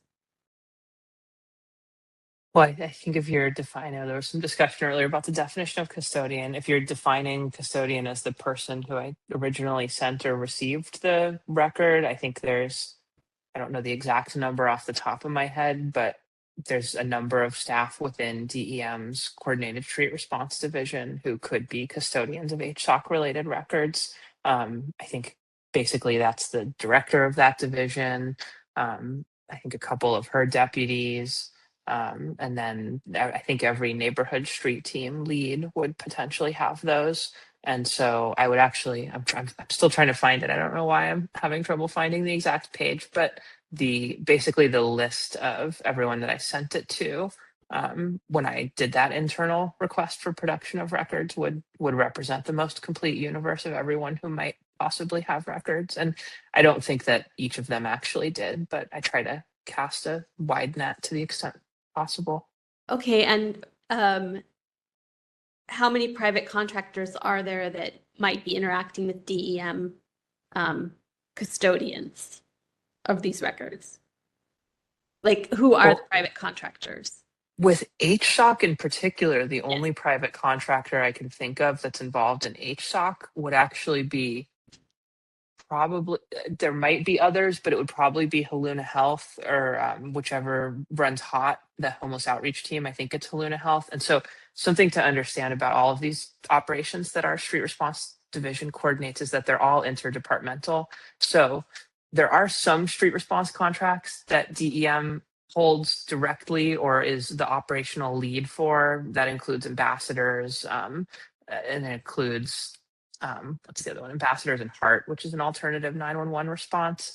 But for HSOC, actually, any of the contractors would be contractors of one of the more operational departments. So it would be the HOT team, which is provided by a contractor. I believe it's Haluna Health through the Department of Homelessness and Supportive Housing. So it wouldn't even, there's no HSOC contract that DEM as a department holds, but there might be contractors that are involved in HSOC operations that have contracts with other departments that are part of HSOC, because HSOC is an interdepartmental entity.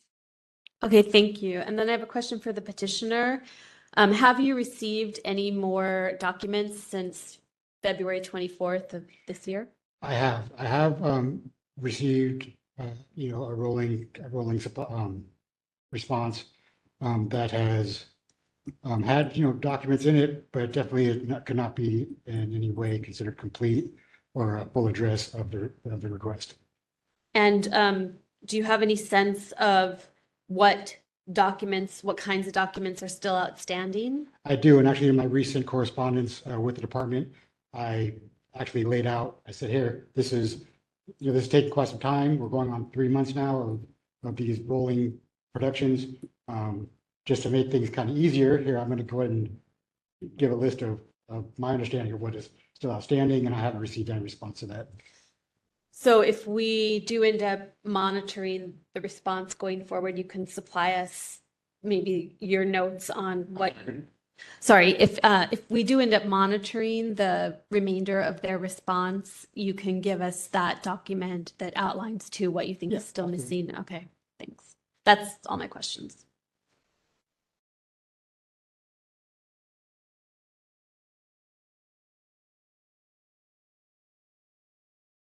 Question is, actually, the members, we're just dealing with the DEM right now. We're not,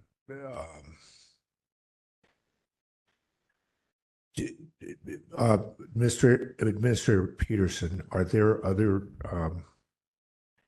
like separate number complaints that are before the task force that involve the other agencies that are part of HSOC? I do not believe there are. Okay.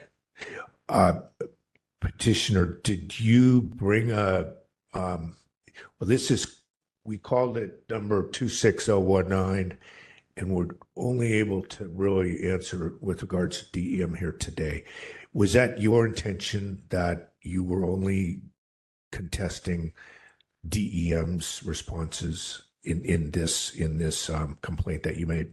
Well, I have a separate complaint towards HSH, the Homeless Supportive Housing, that went up, I think, the beginning of this month for a decision.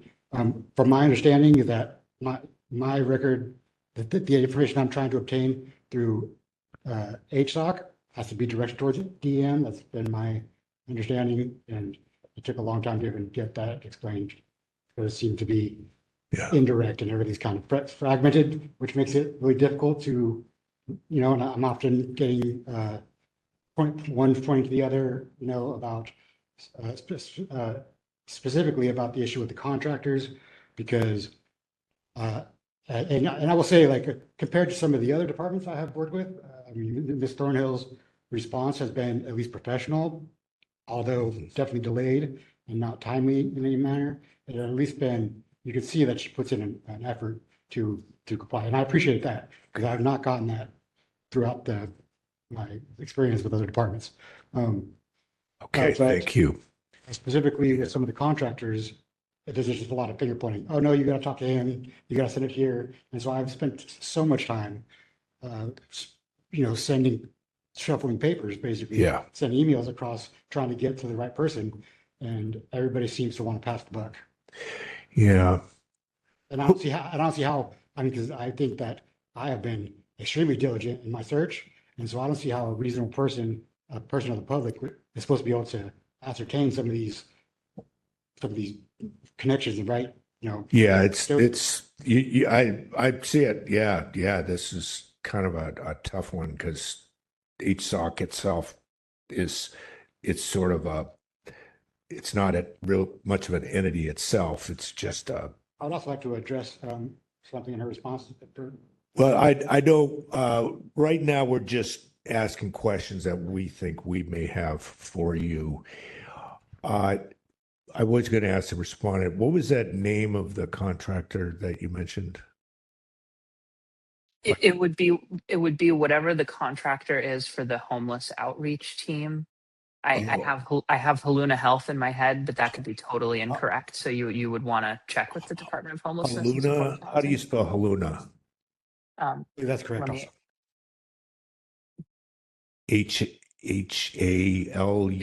Okay, I'm double checking. So, okay, I was right. It is Haluna Health according to the city website, and it's HELUNA.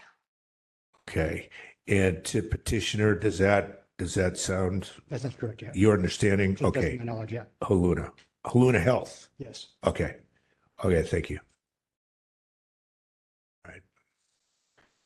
Go ahead, members, if you had anything else on this one. Oh, okay. All right, so we can then figure out, because we don't make any final decisions here. we're just trying to figure out what we're either going to recommend or what we're going to tell so that the full task force can consider.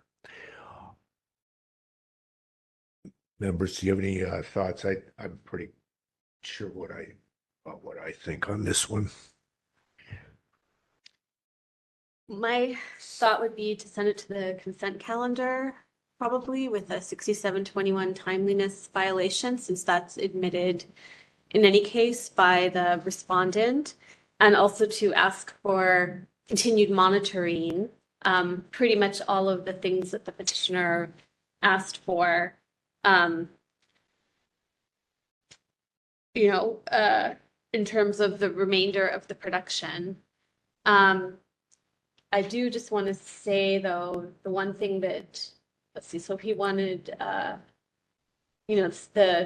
compliance amendments to monitor. He wanted to understand who holds the HSOC records. I think we addressed that here tonight. But I did want to say that we can't require DEM to join Next Request. Next Request is, we can't even join Next Request ourselves because it's decided at a higher level who that contract is going to include or not include.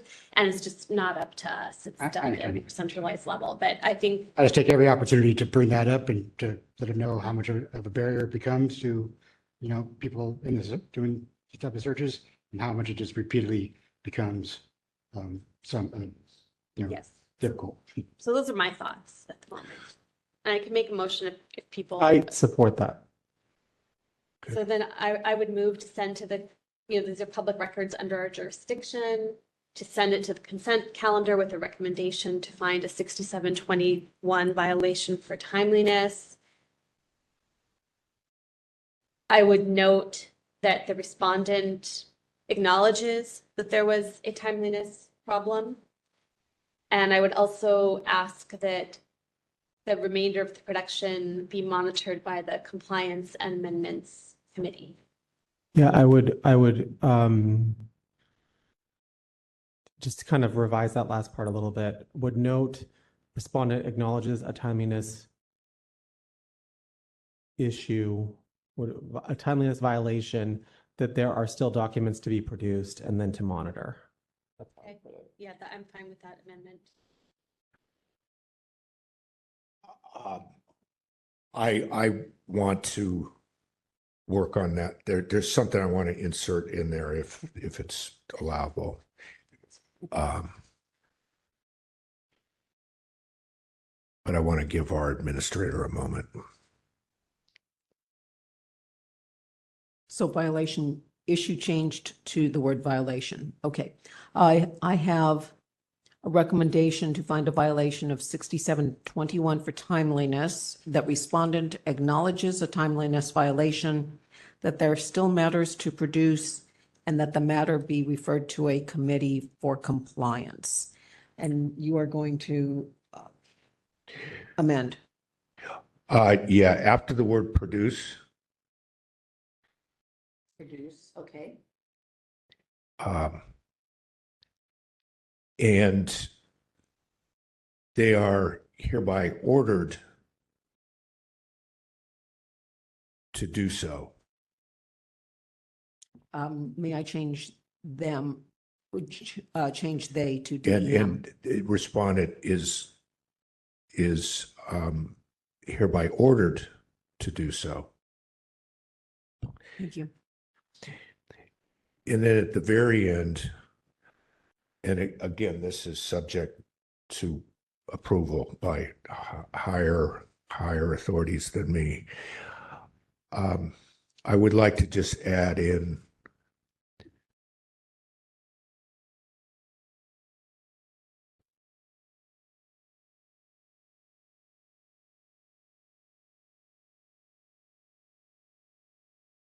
proper response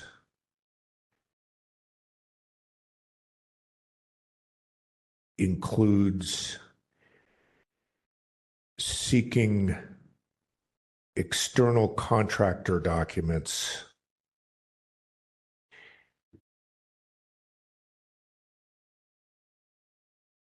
under the constructive possession obligation set forth in Community Youth Action Center v. National City case. Adding at the end, proper response includes seeking external contractor documents under the constructive possession obligation set forth in Community Youth Action Center versus National City case. In the Community Youth Action Center case. And then I'm seeing if I have the site for that case in my stack of.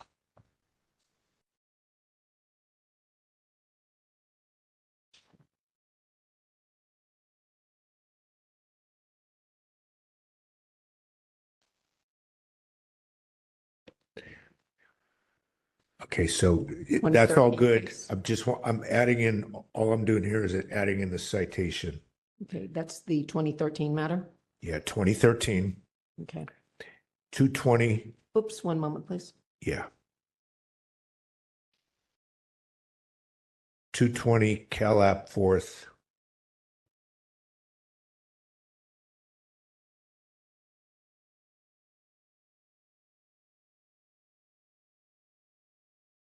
$13.85.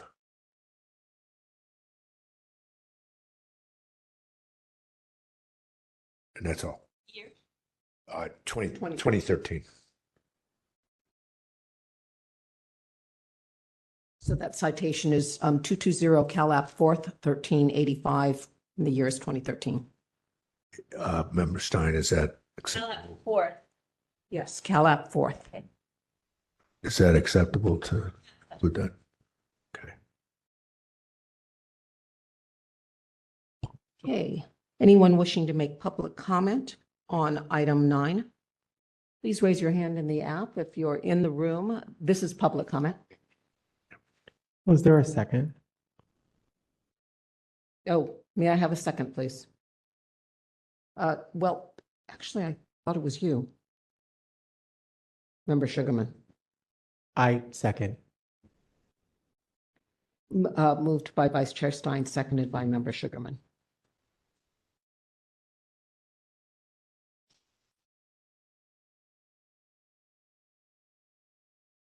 If you're in the online community and wish to make public comment on item 9, please raise your hand in the app or press *3. And if you're in the room, approach the podium. We have no one in the queue. Taking the vote. Vice Chair Stein. Aye. Vice Chair Stein, aye. Member Sugarman. Aye.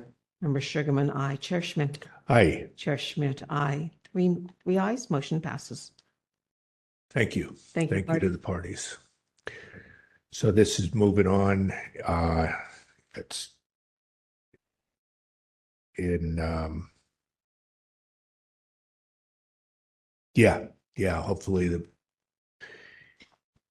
you can make it, and we'll see if the task force goes with what we are recommending strongly. But you don't have to make it if you don't want to. Yeah. Because the consent calendar case, you don't have to be present for. Fortunately, I live close and Okay. I can be in the driver's seat of this stuff as much as I can to make sure that, I'm doing my part. So thank you very much for your time. Thank you. Item 10, file number 26021, complaint filed by Grant Ingram against the San Francisco Recreation and Park Department for allegedly violating Administrative Code Sunshine Ordinance, Section 67.21 for allegedly violating Administrative Code Sunshine Ordinance, Section 67.21 by failing to respond to a public records request in a timely and/or complete manner. One moment, please. Preparing panelists. Grant Ingram and Ms. Ashley Summers are panelists. We're ready to proceed. Okay. And to the task force members and Ms. Peterson, after this case, we can take a break if people want to. I'm open, but let's go ahead with it. First, we'll hear from Grant Ingram. We're up to Thank you. Can you confirm you can hear me? We can hear you. Yes. You ready for Okay. your 3 Thank you. minutes? Thank you. Okay, I thank everybody, the members of this committee. You've read the request. You're aware of Rec and Parks' objection to produce responsive records based on this preliminary draft objection. The committee's also aware that Rec and Park provided no other details to accompany this objection. So this is in no way intended as an aspersion to Ashley Summers, who is here today and who I respect, but other than her attendance here, there was really no effort to participate in this process. We don't even know what documents exist other than what we can imagine exists. So this lack of participation combined with the defective objection makes it easy to feel that this is a bogus objection made in the hope that the petitioner will just go away. So besides a recommendation of a violation and in order to comply, given the objection here and lack of response, my concern is that there's going to be a further kind of lackluster effort to produce responsive documents. So I would just defer to this task force on whether something further could be done to avoid this kind of issue in the future, maybe recommending some kind of changes. If for example, Rec and Park is going to assert this objection, perhaps we can all make an agreement on what the requirements are to validly assert the objection. And with that, I'll stop. Thank you. Thank you. Thank you. Ms. Summers, are you ready for your 3 minutes? Yes. Hi, committee now. members again. Yes, first I want to apologize. I didn't provide a memo on this item. I usually provide a memo on all of them, but I must have missed that I had 2 items until more recently on tonight's agenda. But quickly just want to state that I did produce some responsive documents. For the documents that I did not provide, I did push staff on it, and then I also spoke with our city attorney, and the advice that I'm receiving is that I'm not required to affirmatively explain why we meet all of the elements of the test that it is a draft, and that I'm not required to inventory a list of items that are being withheld, but that the public interest of withholding them at this time did outweigh the public interest of producing any part of the document or documents, and that this is related to a request for proposals. And that's all the information I really have for you, but that I did provide what I could outside of the withheld document. Thank you. Thank you. Okay, questions?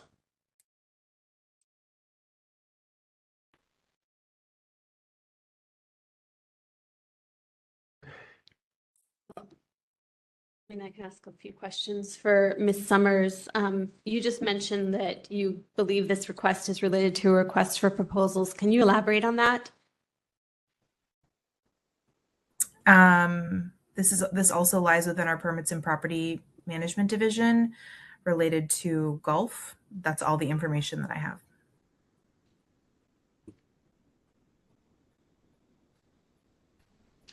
Okay, can you also tell me, so what is the process for hiring consultants to perform services for Rec and Parks? And would you have a contract with those consultants that would describe the scope of work and deliverables? Would you have invoices? Yeah. Would you expect a report from them? Would you have correspondence with them? Those things do exist when we enter into a contract with outside organizations. Absolutely. Contracts, correspondence, other things. Yes.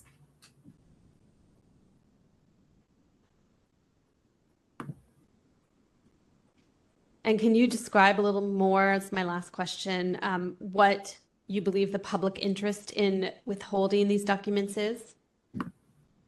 I can't explain that to you because I'm not involved in the RFP process. So I can only assume that there is the potential, if information not in the requester's hands necessarily, but if the information becomes public, that there would be an unfair advantage potentially if the information was disseminated or got out there. And that would be a problem. Okay, thank you. Mhm.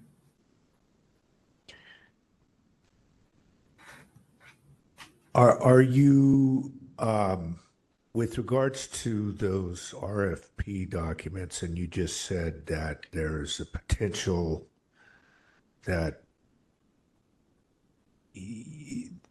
you give something up to that then can be used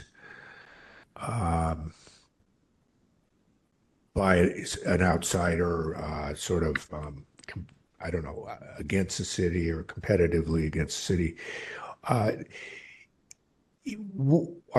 Were some of the documents were documents withheld for that reason?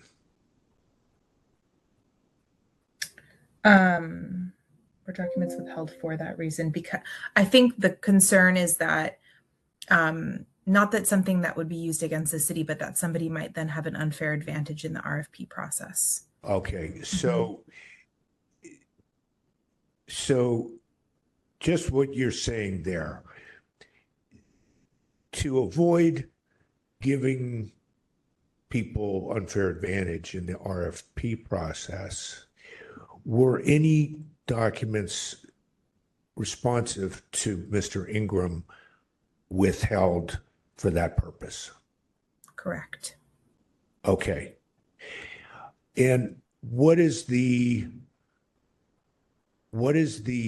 exemption that you rely on to withhold documents to prevent that getting of unfair advantage? I don't think that the exemption is specifically related to unfair advantage. I think it's related to a preliminary drafts exemption. Okay. In the preliminary drafts, how many preliminary drafts are being withheld in this case?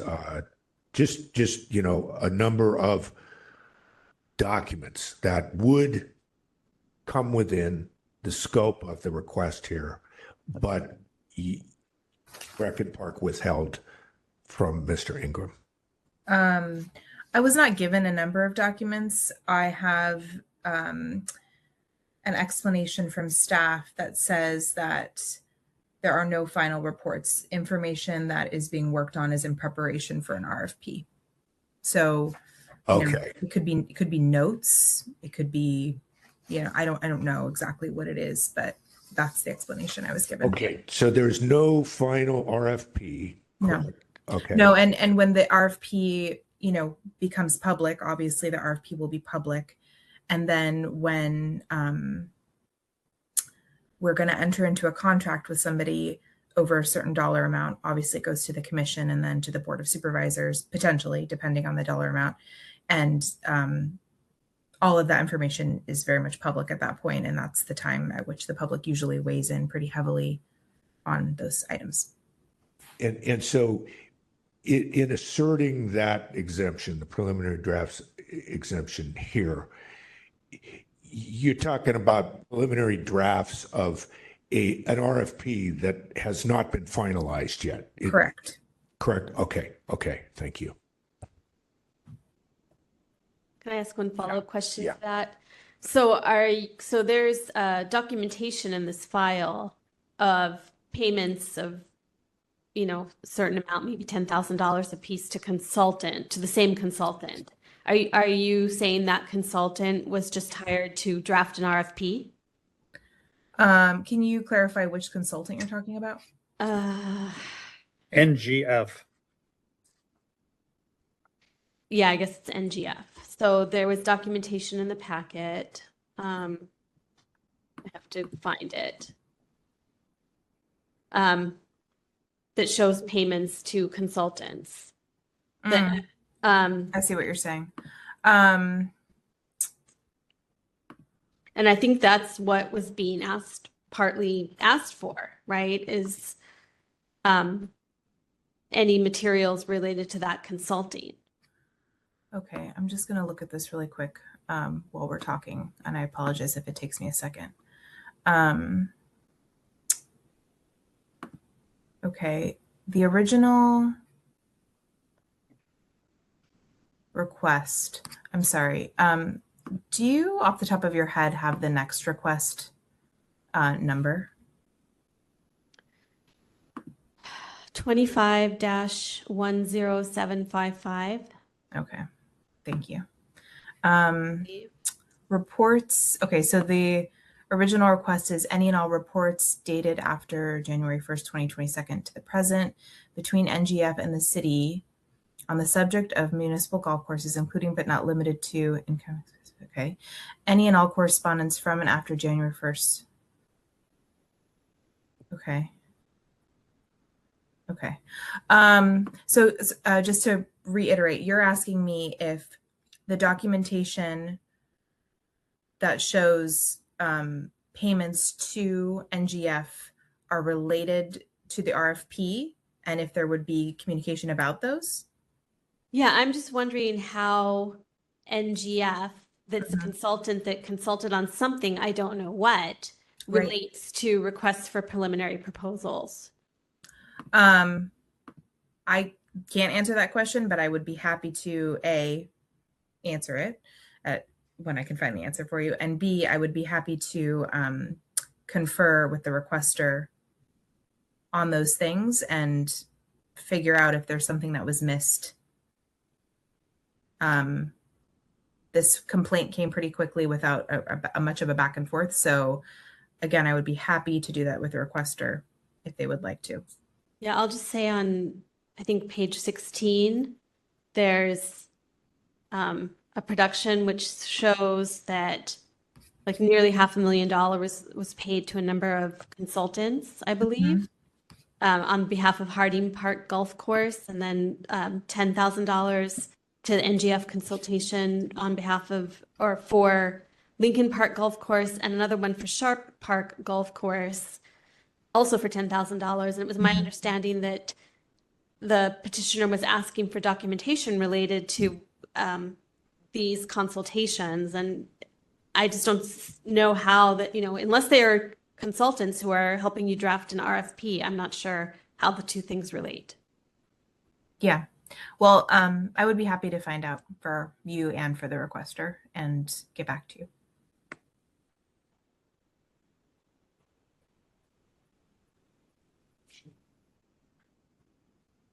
I just said no questions. Thank you. Okay. I think I'm done with my questioning, and so we can figure out how we want to handle this.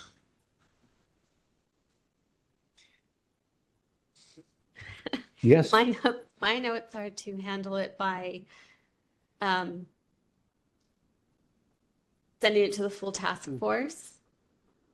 I mean, originally I was going to say it just did seem to me, I mean, this request for proposals thing, I don't think I even saw it in the packet before as a reason for the, how they're justifying the balancing of whether to release this information or not. So my original thought was that we would probably want to find a timeliness violation and failure to just sufficiently justify withholding, which I think actually has happened in any case, because I don't think this was the reason given to the petitioner, that there was a, and it's not clear to me even how this reason factors into this case. But maybe this is the reason. And so I think I would just want to forward it to the full task force with no recommendation at the moment and say that the respondent absolutely should find out how the consultation fees,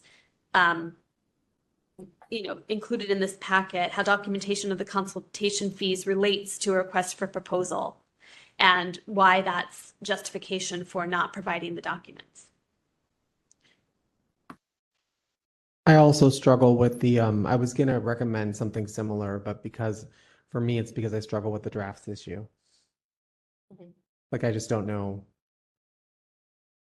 when we determine something is considered a public document, which we've discussed before. I know where I personally stand, that a draft is not, it's not a published document, so it's not finalized, but still that it did linger, especially for the reasons stated for withholding the document. But in this case too, the petitioner is asking for records related to consultation fees that were paid. And the respondent also noted that normally when you hire consultants to perform services, you have a contract, you have a scope of work, you have invoices, you get a report, you have correspondence with them. And that's all the things this petitioner is asking for. And yet we're being told that because releasing this information might impact on an RFP. Well, that was the part that I questioned because it's not to me, I like I said, the preliminary draft, I was interested in that specific argument, but the argument that it might affect the RFP was not substantial enough to withhold a document. I don't even think it was in here. Was it in here? I don't remember it. RFPs aren't even mentioned in here. And I mean, to date. And to me, it's still like, if you're trying to get information about a consultant, all these things that you would have in connection with a consultant aren't drafts. You know, there's a whole range of materials that are not drafts. I've got a somewhat of an idea about this matter, which is, I think that what we could do is refer this to the full task force with no recommendation.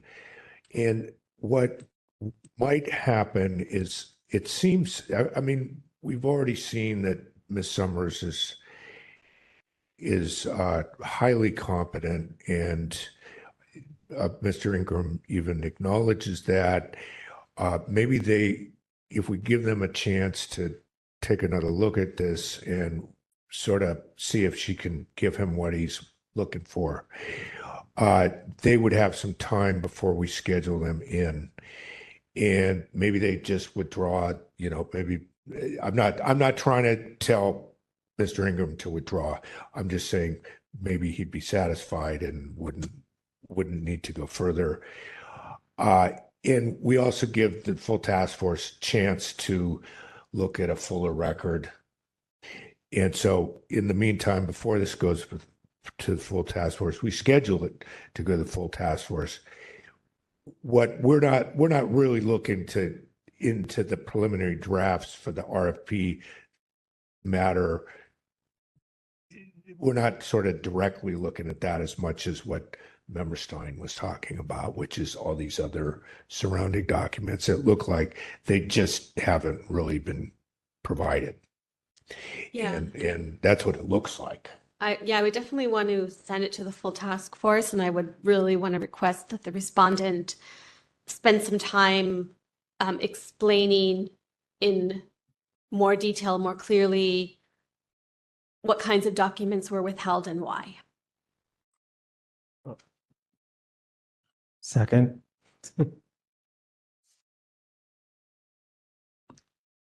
Does that mean that the matter would be heard at the earliest in May? Earliest, let's give them till May. Let's give them till the early May meeting.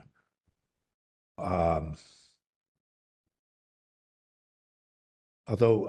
we could schedule for April. They could probably get it done. What do you think? In order to schedule for April, we would need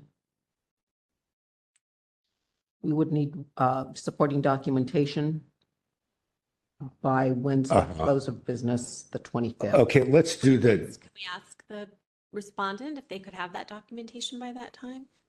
What was the date that you said? Wednesday, the 25th, 5 p.m. in preparation for a task force meeting on Wednesday, April 1. I could at least have, if I didn't produce everything, depends on if there is stuff, how much, if there's redactions required, etc.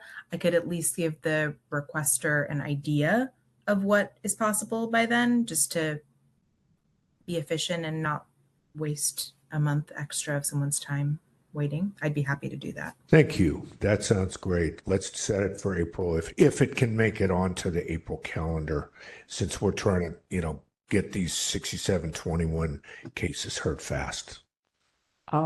Yes, it can be placed on the April 1 calendar.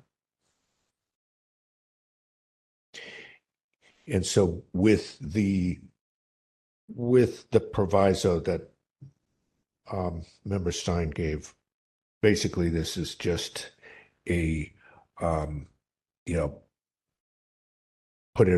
send it to the full task force, and we find that we have jurisdiction and these are public documents.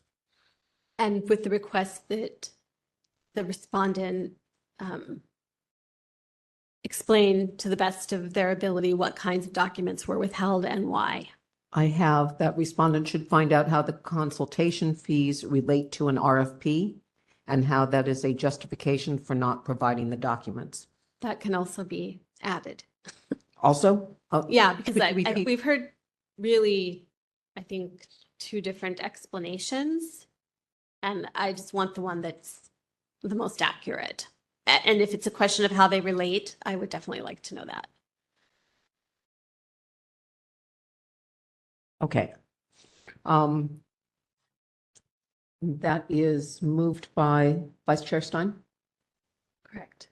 Okay, seconded by? Member Sugarman. Seconded by Member Sugarman.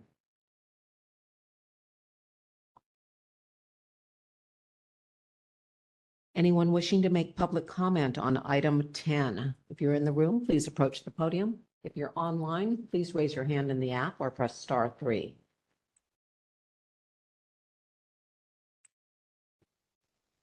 Hello. We have no one at the podium. We have one hand raised.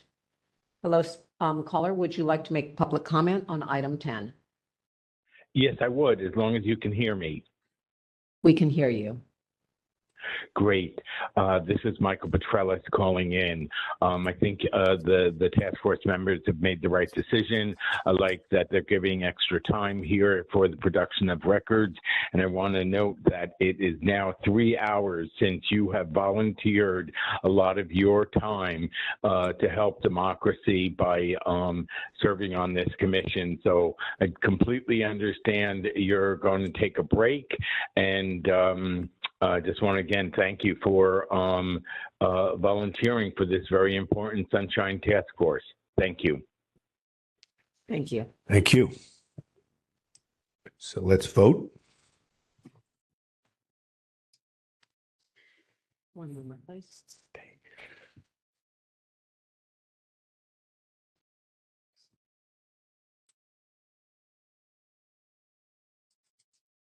Taking the vote on item 10, Vice Chair Stein. Aye.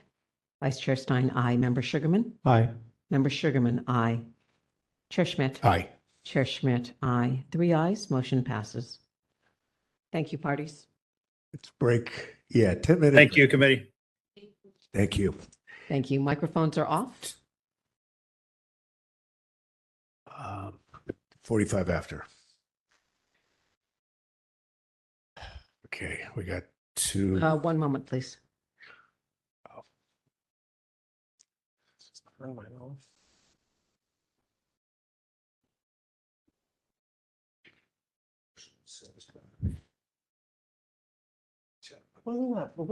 moment, please. Microphones are still on. I feel like it was that one. Who's here? Here for the fireworks. The committee is in recess at 8:34 p.m. Sure, you can join it.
But if he gets out of line, I'll treat him.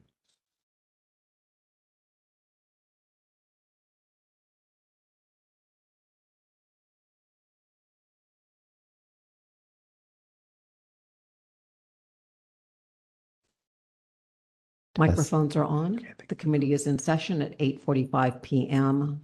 Chair Schmidt, Vice Chair Stein, and Member Sugarman are present.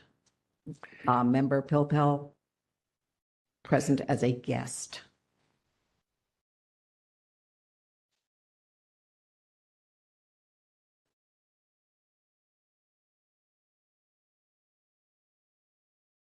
So next item is 26024. Go ahead and call it. Item 11, file number 26024. Complaint filed by Michael Petrellis against Supervisor Raphael Mandelman for allegedly violating Administrative Code Sunshine Ordinance Section 67.25 by failing to respond to an immediate disclosure request in a timely and/or complete manner. Mr. Petrellis, would you please raise your hand in the app so that I can identify you?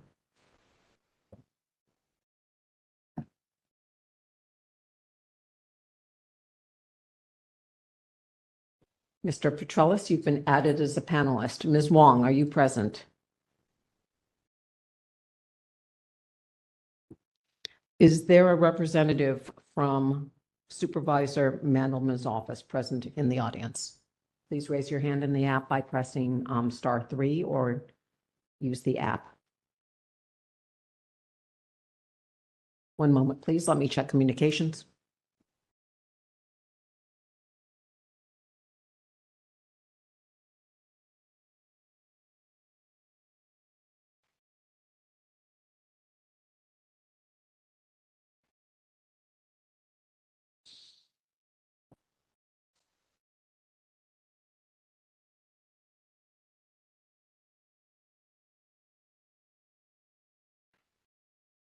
I don't have a communication from Supervisor Mandelman's office. Petitioner is present and a panelist.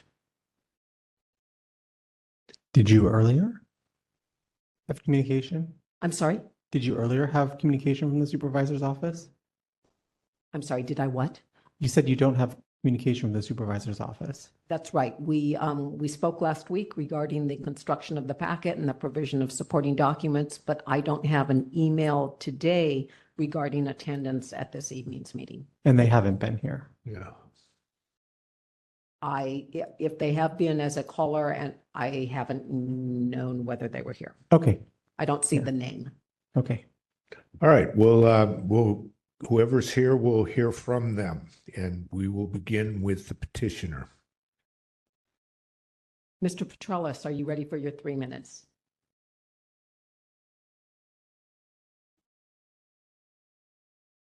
Mr. Petrellis, I'm going to give you a second before I unmute you. Don't touch any buttons, Mr. Petrellis. I'm going to unmute you. Hi, I hope I'm unmuted at this point. You're unmuted. We can hear you. Great. Hi, this is Michael Petrellis calling in. I'm looking at Mandelman's response on page 10. And, you know, there is actually, it's on page 11 in the paragraph that begins, city departments must balance the duty to respond to public records requests with their obligation to maintain a high level of service to the public. Well, up until recently, Mandelman's office has been very good about providing me with his calendar within 3 business days. And lately, there's been an effort to delay releasing the records, claiming hundreds of voluminous records have to be reviewed. And I don't believe that they ever have provided me with hundreds of records from his calendar. But regarding maintaining a high level of service to the public, Mr. Mandelman has 4 paid staff And I think with 4 paid staff, they should be able to process this normal, regular request they get from me every week or so for his calendar. And yet, in this instance, at the bottom of page 11, the name of record says I wanted the records up until January 31st.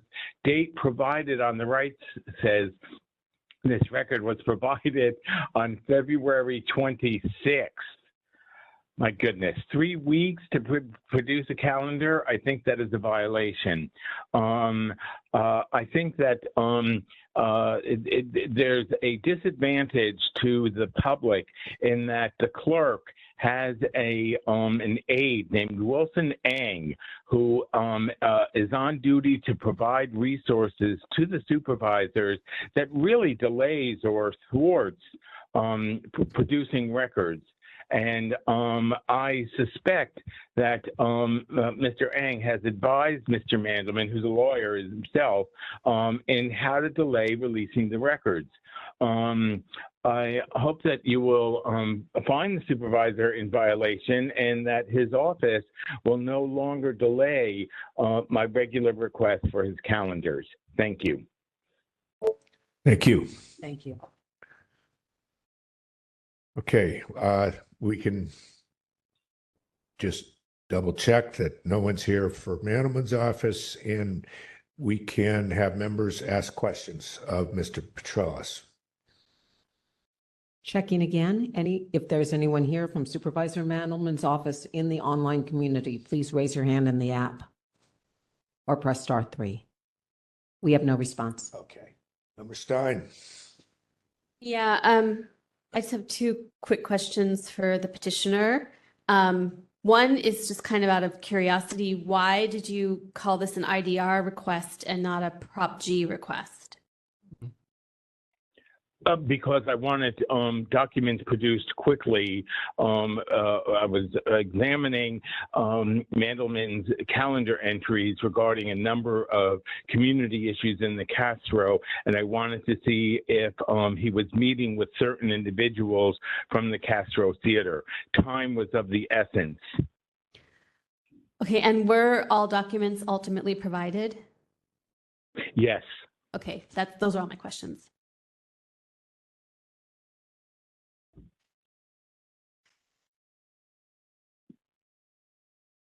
Questions?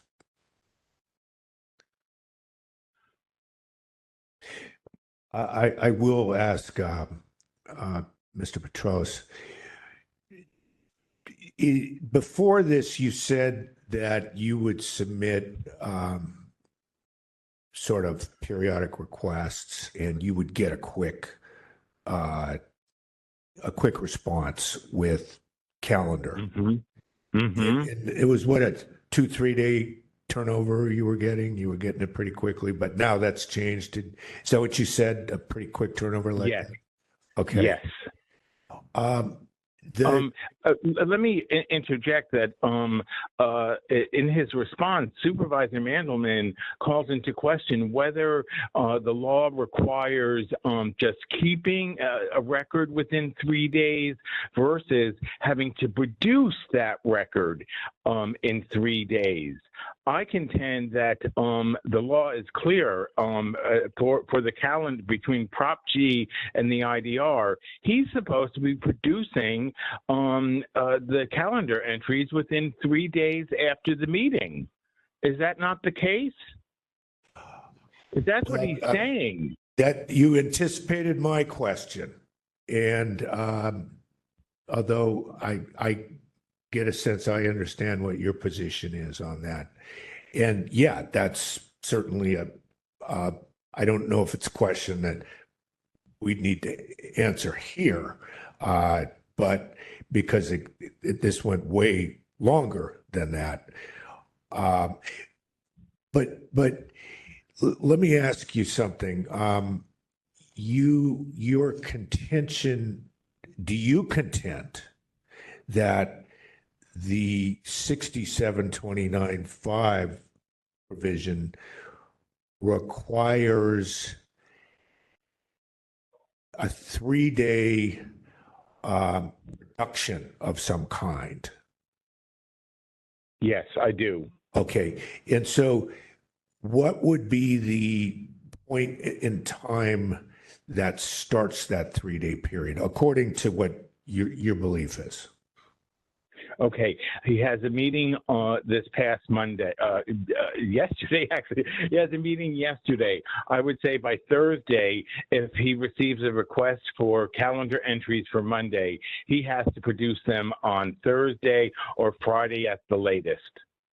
Okay, so the meeting would happen on Monday, and you're saying that there is a request, some person like yourself submits a request on that same day, and then there's a 3-day turnaround. Yes, that's what I'm saying. Okay, and yet say the meeting is on Monday and you submitted your request on the following Monday, then it's a 3-day turnaround from that following Monday until when the document production has to happen of the calendar.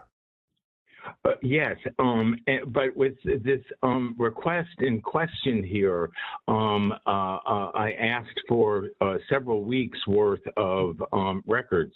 So I believe that the supervisor had a duty to start releasing the records on a rolling basis from 3 weeks prior, and he didn't do that. You know. Okay. So, okay. A question from Member Sugarman. It's not a question. I wanted to clarify specifically what the code says, and it's one sentence. It says such calendar shall be public. This is 67.29-5. The last line's the part A. It says there's one sentence. It says such calendar shall be public records and shall be available to any requester 3 business days subsequent to the calendar entry date. So I want to actually clarify what you said about if a meeting happened on Monday and you made the request the following Monday, then no, it wouldn't be another 3 days. It would be under whatever the routine IDR turnaround would be. If you submit it as an IDR. Yes. Okay. You label it as an IDR, and then you get 1 day to produce. And the question is to unless it's like it happened and then you requested it, like it happened the same day and you requested it the same day, then it's 3 days later. They're obligated in 3 days. It's actually interesting to me that the supervisor's office responded the way that they did. I'm gonna in a minute. We'll get your response, Mr. Petros, but we have another interjector on this. Go ahead, member. It's Member Pilpel sitting as a guest with some comments and observations. I think I am with Member Sugarman's understanding, and unfortunately, I think Supervisor Mandelman's office doesn't, for whatever reason, have the correct understanding of how this works. And I disagree slightly with Mr. Petrellis. I think if, under the scenario that you were discussing, if there's a meeting on a Monday, if there's a request on that during that week, Monday, Tuesday, Wednesday, Thursday, the office has until Thursday to 3 business days to compile that calendar entry for that date.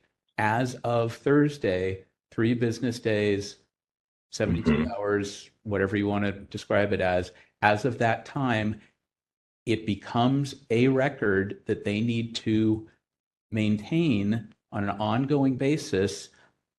I'll talk about redactions in a second, but it should be available from that point forward for the rest of time as an immediate disclosure request. It's a routine, it's not subject to delay. It's routinely available. They just compiled it. That's their obligation to compile. And I think the office seems to be conflating 29-5 with 25 as to an IDR. I don't believe that Prop G calendars are subject to the regular or the IDR disclosure. It's essentially an IDR anytime you ask for a Prop G calendar because they're required to create and maintain it. And I'm probably not explaining it as well as Member Sugarman did, but I think I am with Member Sugarman's analysis. I think that to the extent that there's a violation here, it's a 29-5 violation. It's not a 25 violation. It's that they're not understanding how this works. And then, sorry, one final thing about redactions. I don't understand why the calendar has all of these redactions. They should be producing, in my view, a clean calendar that doesn't say created by and it's redacted, that doesn't have meeting IDs, that, removes anything that isn't required to be disclosed, and it should be clean and accessible with no redactions in compliance with the content creation requirements in 29-5. I hope that helps. Thanks. Okay, Mr. Petraeus, it seems like we ought to give you a bit of time to give any response you have to all of us. Yes, I'd like to make a short response about redactions, and that I do not complain when they don't include, this is both with this supervisor and other city employees, when they don't include a citation as to why they are redacting something. I do not complain to the Sunshine Ordinance Task Force because basically I'm so happy to have the records, and I just think you guys put in hours and hours of your personal life as volunteers for this important task force.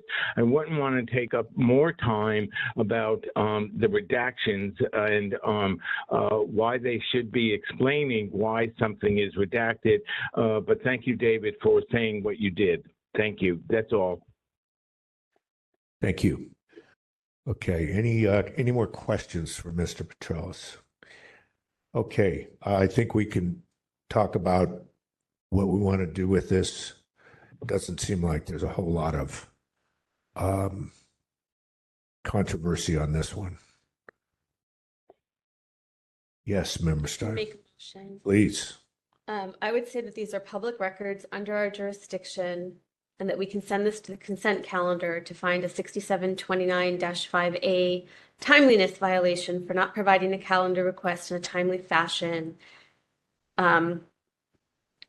And that we should ask the respondent to comply with 6729-5A, which requires the calendar to be made available within 3 days, and also ask them to comply with 6727, justifying any withholdings. Ooh. Second. Seconded by Member Sugar.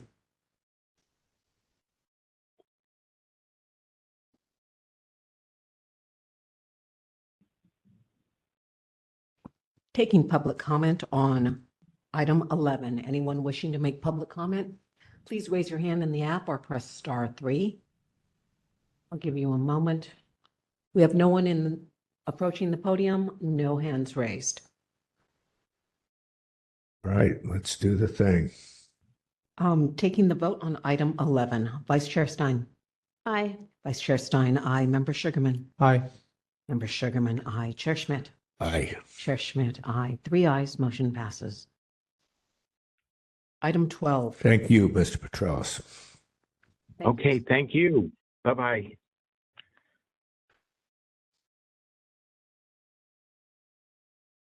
Item 12, file number 26026. Complaint filed by Stilian Bejanski against Assessment Services Real Property Support Team for allegedly violating Administrative Code Sunshine Ordinance Section 67.21 by failing to respond to a public records request in a timely and/or complete manner.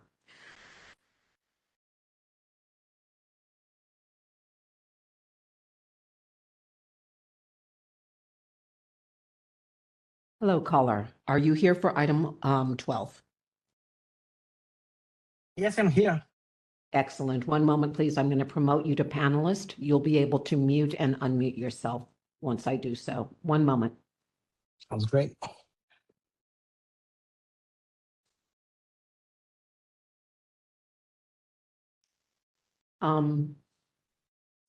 Let's see. Aiden Kayali, are you here for respondent in item 12? Excellent. One moment, please. Parties are present. All right, we can hear first from the petitioner for up to 3 minutes. Petitioner, are you ready for your 3 minutes? Yes, I'm ready. Your time When you're begins ready. now. Your time starts now. Great. Hello, Sunshine Ordinance Task Force members. My name is Cillian, and I am the petitioner for file number 26026. First, I would like to note that I have read the response submitted by the respondent to the Sunshine Ordinance Task Force. However, I still do not have an answer as to why there is no specific legislation governing the informal review process at the Assessor Recorder's Office, particularly since there appears to be fragmentation on the official website in based on California Proposition 8. Based on my personal observations, I have found that the process appears sporadic, suggesting that there might have been internal unwritten policies governing it. I'm not certain whether the Sunshine Ordinance Task Force will determine that it has jurisdiction over this complaint, but I hope that the task force can help clarify the boundaries between verbal informant policies and formal internal legislative code. Thank you all. Thank you. I'll mute myself now. Thank you. Now we can hear from the respondent. Respondent, are you ready for your 3 minutes? Yes. Your time begins now. Hello, committee members. My name is Aiden Kayali, and I serve as the custodian for the assessor's office. On February 2nd, we received a general inquiry from Mr. Brzezinski regarding his request for an informal review, to which we responded the same day, informing him that we cannot accept the request given the property type in question, and the property type does not fall within those eligible for the informal review process. Later that same day, February 2nd, the petitioner requested the specific legislative code that defines eligibility for informal review. We received a follow-up to this email on February 6th, and our assessment services staff confirmed that his inquiry had been forwarded to an appraiser for additional clarification. On February 10th, our office informed Mr. Brzezinski that the assessor recorder has the authority to define which property classifications qualify for informal review. And after the petitioner's response on February 12th, we notified him of the backlog of appraisal review inquiries and affirmed that we are working through his request. On February 24th, the petitioner was connected with the chief appraiser, who provided a link to our website, which defines the property classifications accepted for informal review. And these are the same criteria stated on the informal review application form. The policy document the petitioner is seeking does not exist, and there are no legal codes that define the criteria for informal review. The criteria is based on departmental policy decision to prioritize homeowners with single-family residences due to the high volume of appeals that we experience. Thank you. Thank you. Thank you. Okay, members, any questions? Yes, Member Stein. So I have a couple questions for the respondent.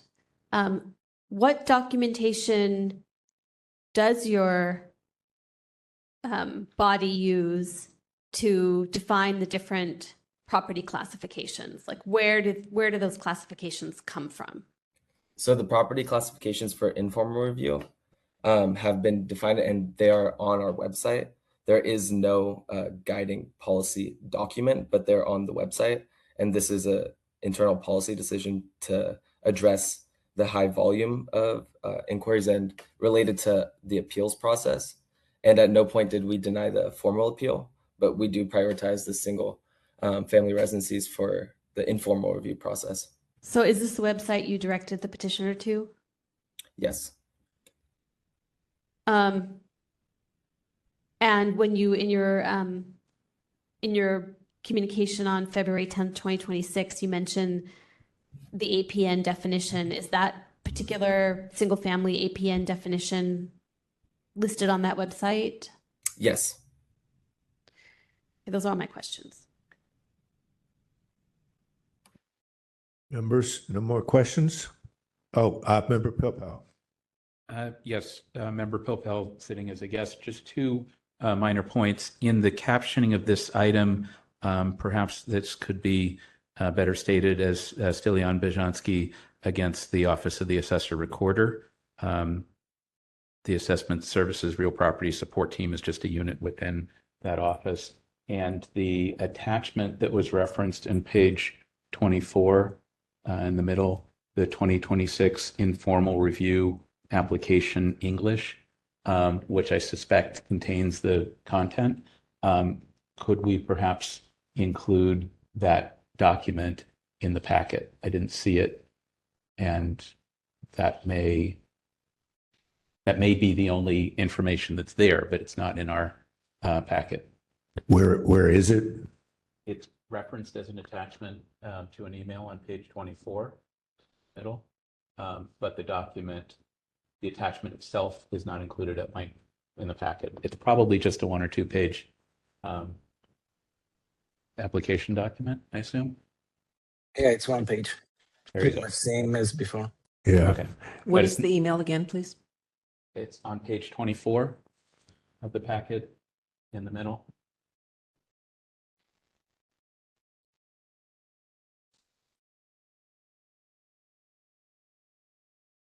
Right. Yeah, let's add that. Yeah, The, it says 2026 informal review review application.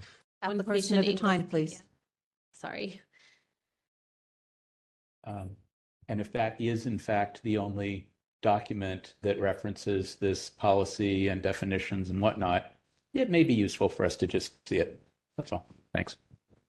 How many pages? It's 1 page. Let's add that in so that it's in the record. Okay, I'll send it over. Okay, no more questions. I think we can then decide what we want to do with this.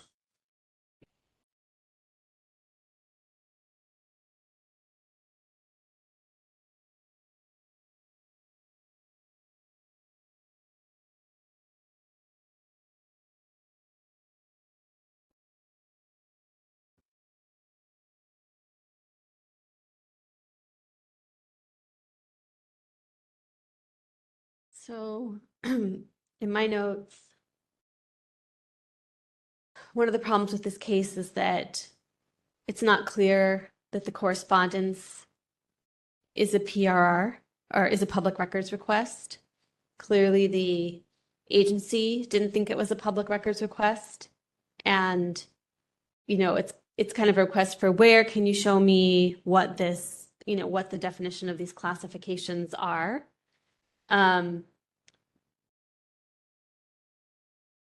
It does seem like the respondent was pretty clear that they don't really, you know, they just have an informal review process and that it's not governed by any particular code or anything that they can point the petitioner to.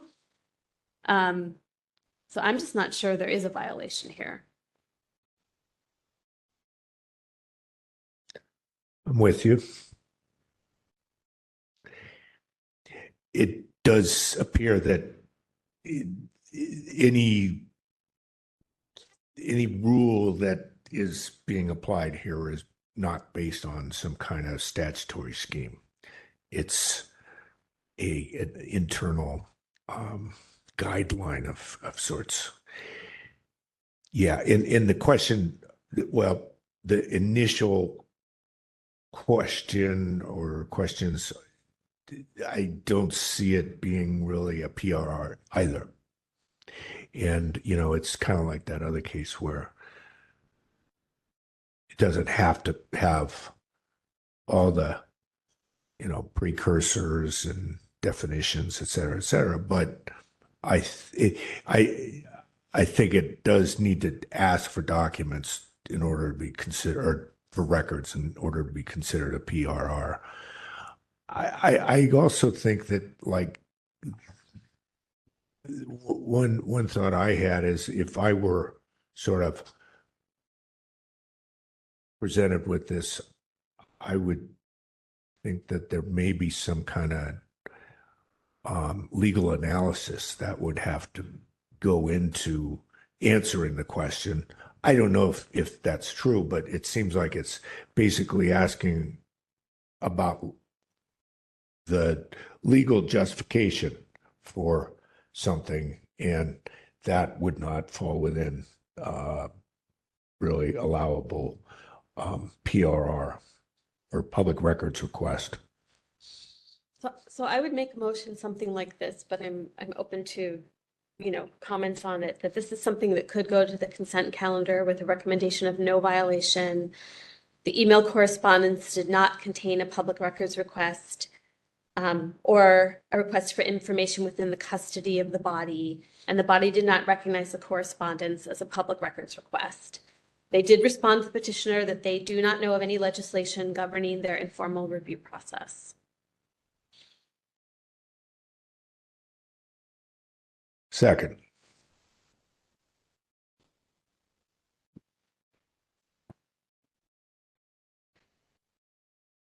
Yes, Member Pilpel again. Just a brief observation.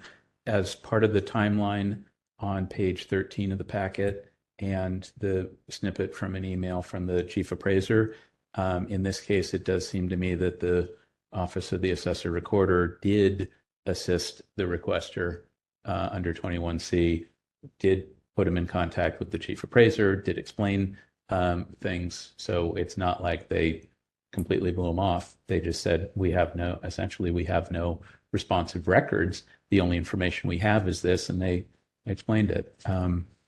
It would probably be good in the future for Mr. Kayali to include a phone number at the bottom. But other than that, it seems like they did what they needed to do here. Thanks. Vice Chair Stein, can I ask that you please repeat the additional statement and slowly, please, so that I can capture it correctly? I will say these are public records under our jurisdiction. I move that these are public records under our jurisdiction and that we forward this complaint to the consent calendar with a recommendation of no violation. Okay. The email correspondence did not contain a public records request. Okay. Or ask for documents within the custody of the body.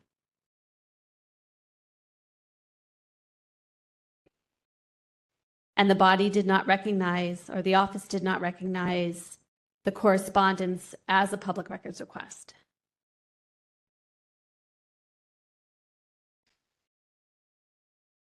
They did respond to the petitioner that they do not know of legislation governing their informal review process.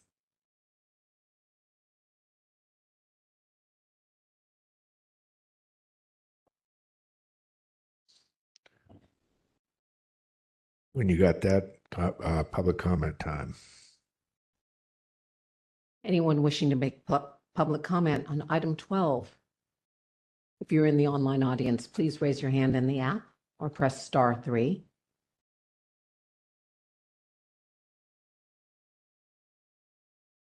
We have no one in the queue.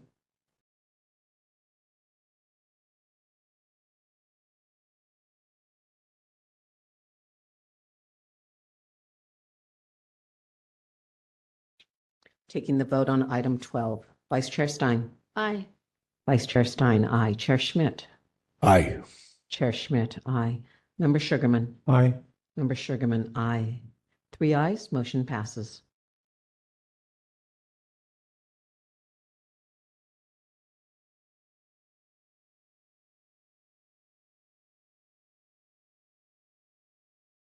Item 13, discussion regarding proposed bylaws amendments to improve meeting efficiency. This item is for discussion only. Member Stein.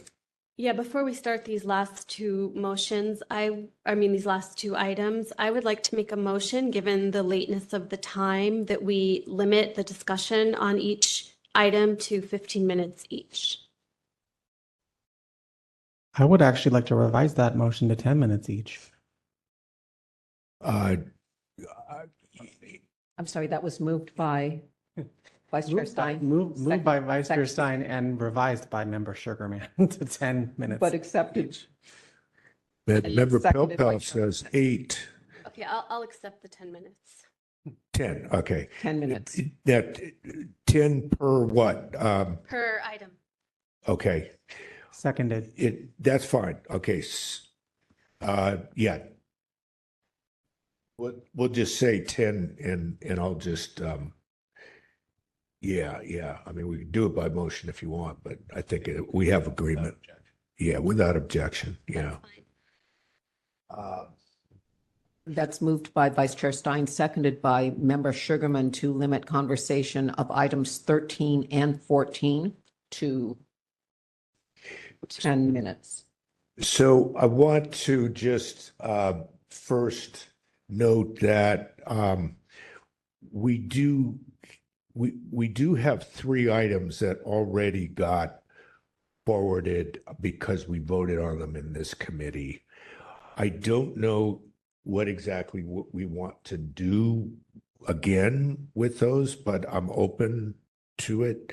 You know, if we think there's something to be done with those, other than to just, you know, keep them as in place, and then we get a proper notice of bylaws vote, and then we do consider them.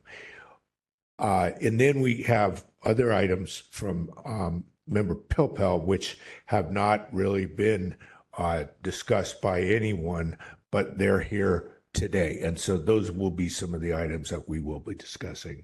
Member Stein. Yeah, so I just had one point on this, which was that in the sort of preliminary discussion that we had about the actual items that we had voted on, there was a suggestion that instead of having, let's see, find the item.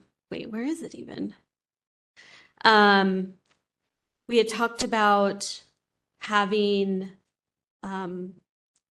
limiting speaking during deliberation to once on a matter during discussion. And there was a proposal that we have that each member of the task force could speak once in the Q&A section and twice in the discussion, because it helps to refine the motions. And so that was the only thing I was going to bring up and say, if we want to, we could potentially amend item 2, which was to amend section 5 for limitations on speaking, saying during question and answer, members who would only speak once on a particular matter and will not speak again, and during deliberations, members could speak twice. That's the only thing I thought we might discuss from what we already looked at. So we could just let it go forward as it is, properly noticed, and this could be discussed and this amendment can be considered by the full task force. So potentially, which of the 3 is that? It's number 2. Okay. So this was the language that I put forward. I would like to note, well, first that I had mentioned twice before, and I'm supportive of either once or twice. But specifically, without the language even in front of me, what I remember is that it's after everyone has spoken. It is after. And then at the end of it, it's like you cannot speak more than twice, like total. Right. But actually, you know, I'm also happy, since we have new motions to look at. I forgot that we were going to look at Member Pilpel's addition. So we could just leave it to the full task force meeting to potentially amend it in that direction. But that was the one suggestion that we got that I thought was worth discussing. Okay.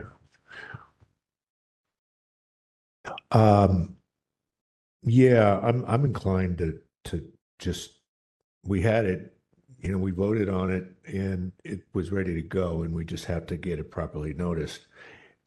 We can always, you know, make some alternative to the ones that we present.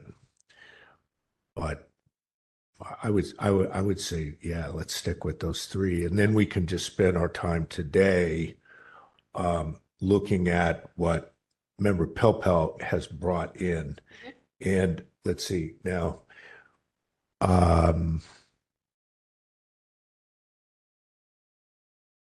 We're looking at A new phone number, a new phone number. some rewording. And so does everyone have a one-page document that is page 3 of 4 on this item that looks like that's what we're looking at? May I? Yes, Member Pilpel. Okay, Member Pilpel again here as a guest. So the first two items are just to clean up, to go to the standard phone number, and there's strikeout text right now. It says they are, it shouldn't be stricken out. On the other two, it's a reordering of the general agenda, really to conform with our current practice, and to make slightly more clear, perhaps, that we would try to deal with the minutes and the orders up front, the administrator's report, and then in general, and of course, this is subject to change by the chair, the vice chair, and the staff working together to prepare the agenda, that committee reports, other policy matters, and future agenda items would generally be heard at the end. Again, that's generally our practice now. It also moves the consent agenda or consent calendar to where it currently sits after general public comment and before complaint hearings in the regular calendar. So really, Section 3, Article 4, Section 9, in my view, just conforms to current practice. Article 4, Section 11, the fourth area is more substantive. It reduces the amount of speaking time from 5 minutes to 4 minutes for complainant and respondent. It reduces rebuttal time from 3 minutes to 2 minutes. So in total, they would still get 4 and 2 is 6, which is twice what the normal public comment is. We would still have the opportunity to ask questions, seek clarifications, et cetera.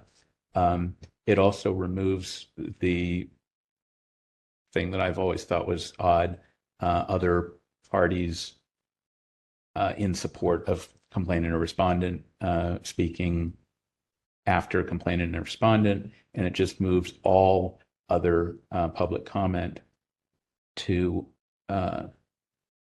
prior to after rebuttals have been made and before the matter is with the task force for discussion. It would significantly, in my view, only require one opportunity for public comment on all matters related to an item, not separate public comment on each motion.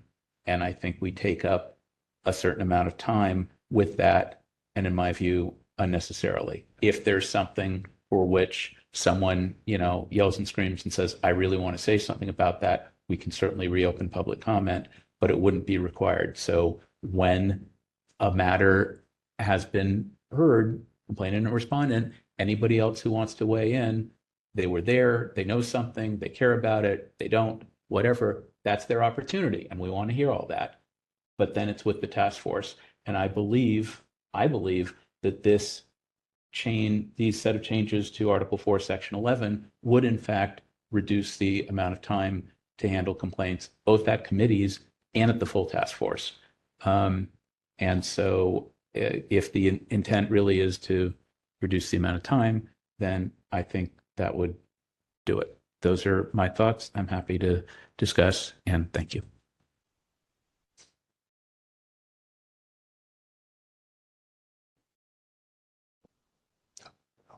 I probably would generally be in support of all of it. I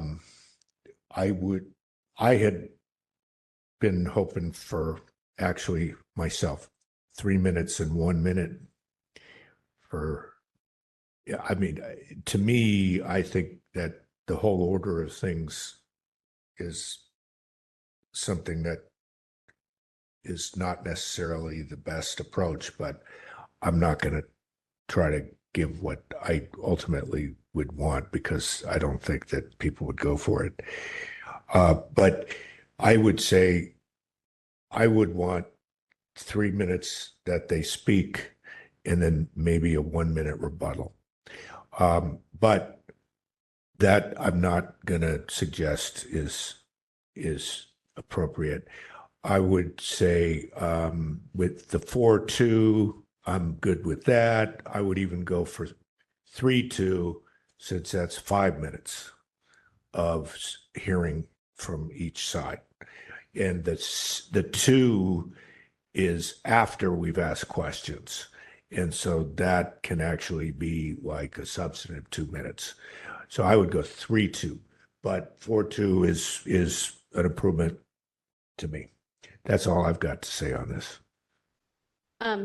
I'll just say I would also go 3-2 in part because 4 is a really weird number for number of minutes. Like I think people are used to, you have 1 minute, you have 3 minutes, you have 5 minutes, maybe sometimes you have 2 minutes. 4, I've never been given 4 minutes to speak on anything.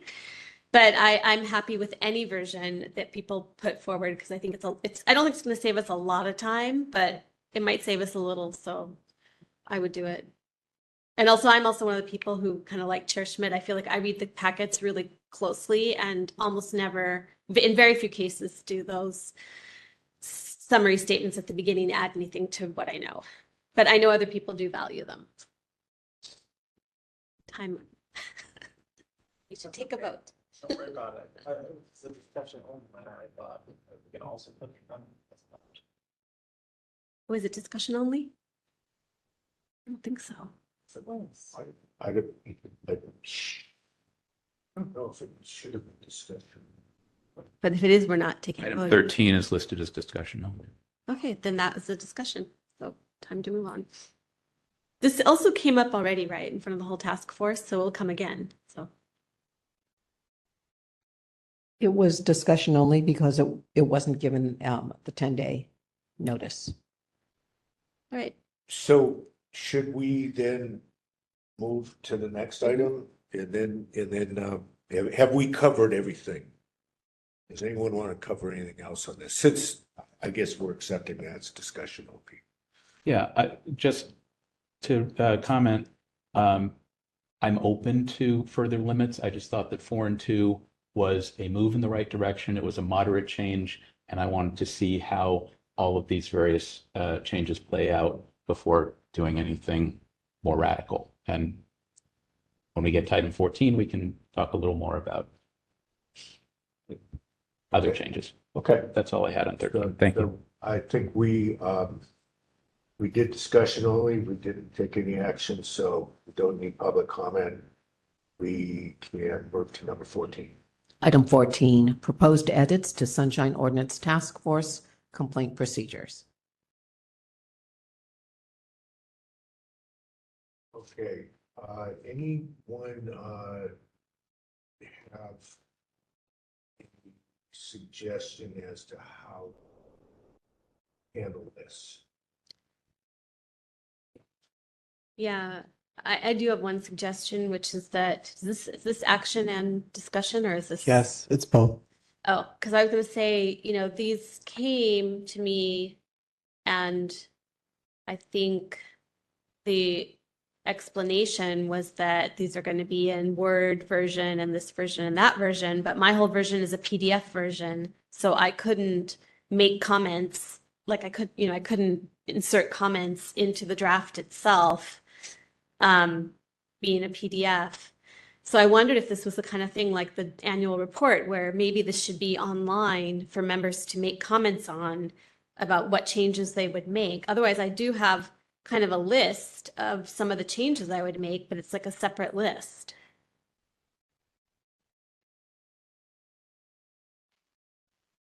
So yeah, in a way, let me just,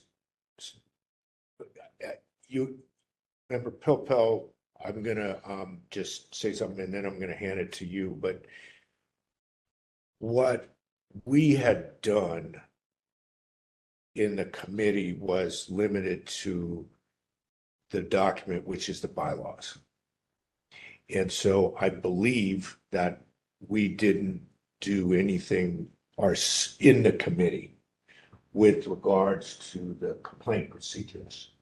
Now, this is Member Pilpel's suggestion as to amending the complaint procedures. And so but I just want to clarify that. So now we're moving to a separate document and proposed edits on a separate document. And so this is sort of the first point in time where this is being talked about. You know, we've talked about complaint procedure changes in the past, but this is the initial discussion of this. And so Member Stein has her own ideas about how she might want to do this. And so we are kind of wondering how we should work with that, because she may have like a whole bunch of things that, and different types of changes. Let me give Mr. Pilpel, Member Pilpel, and then Member Stein. Great, Member Pilpel again as a guest. I put in some effort at the end of last month to work through the complaint procedures. I thought that it had been a long time since I'd spent time with it.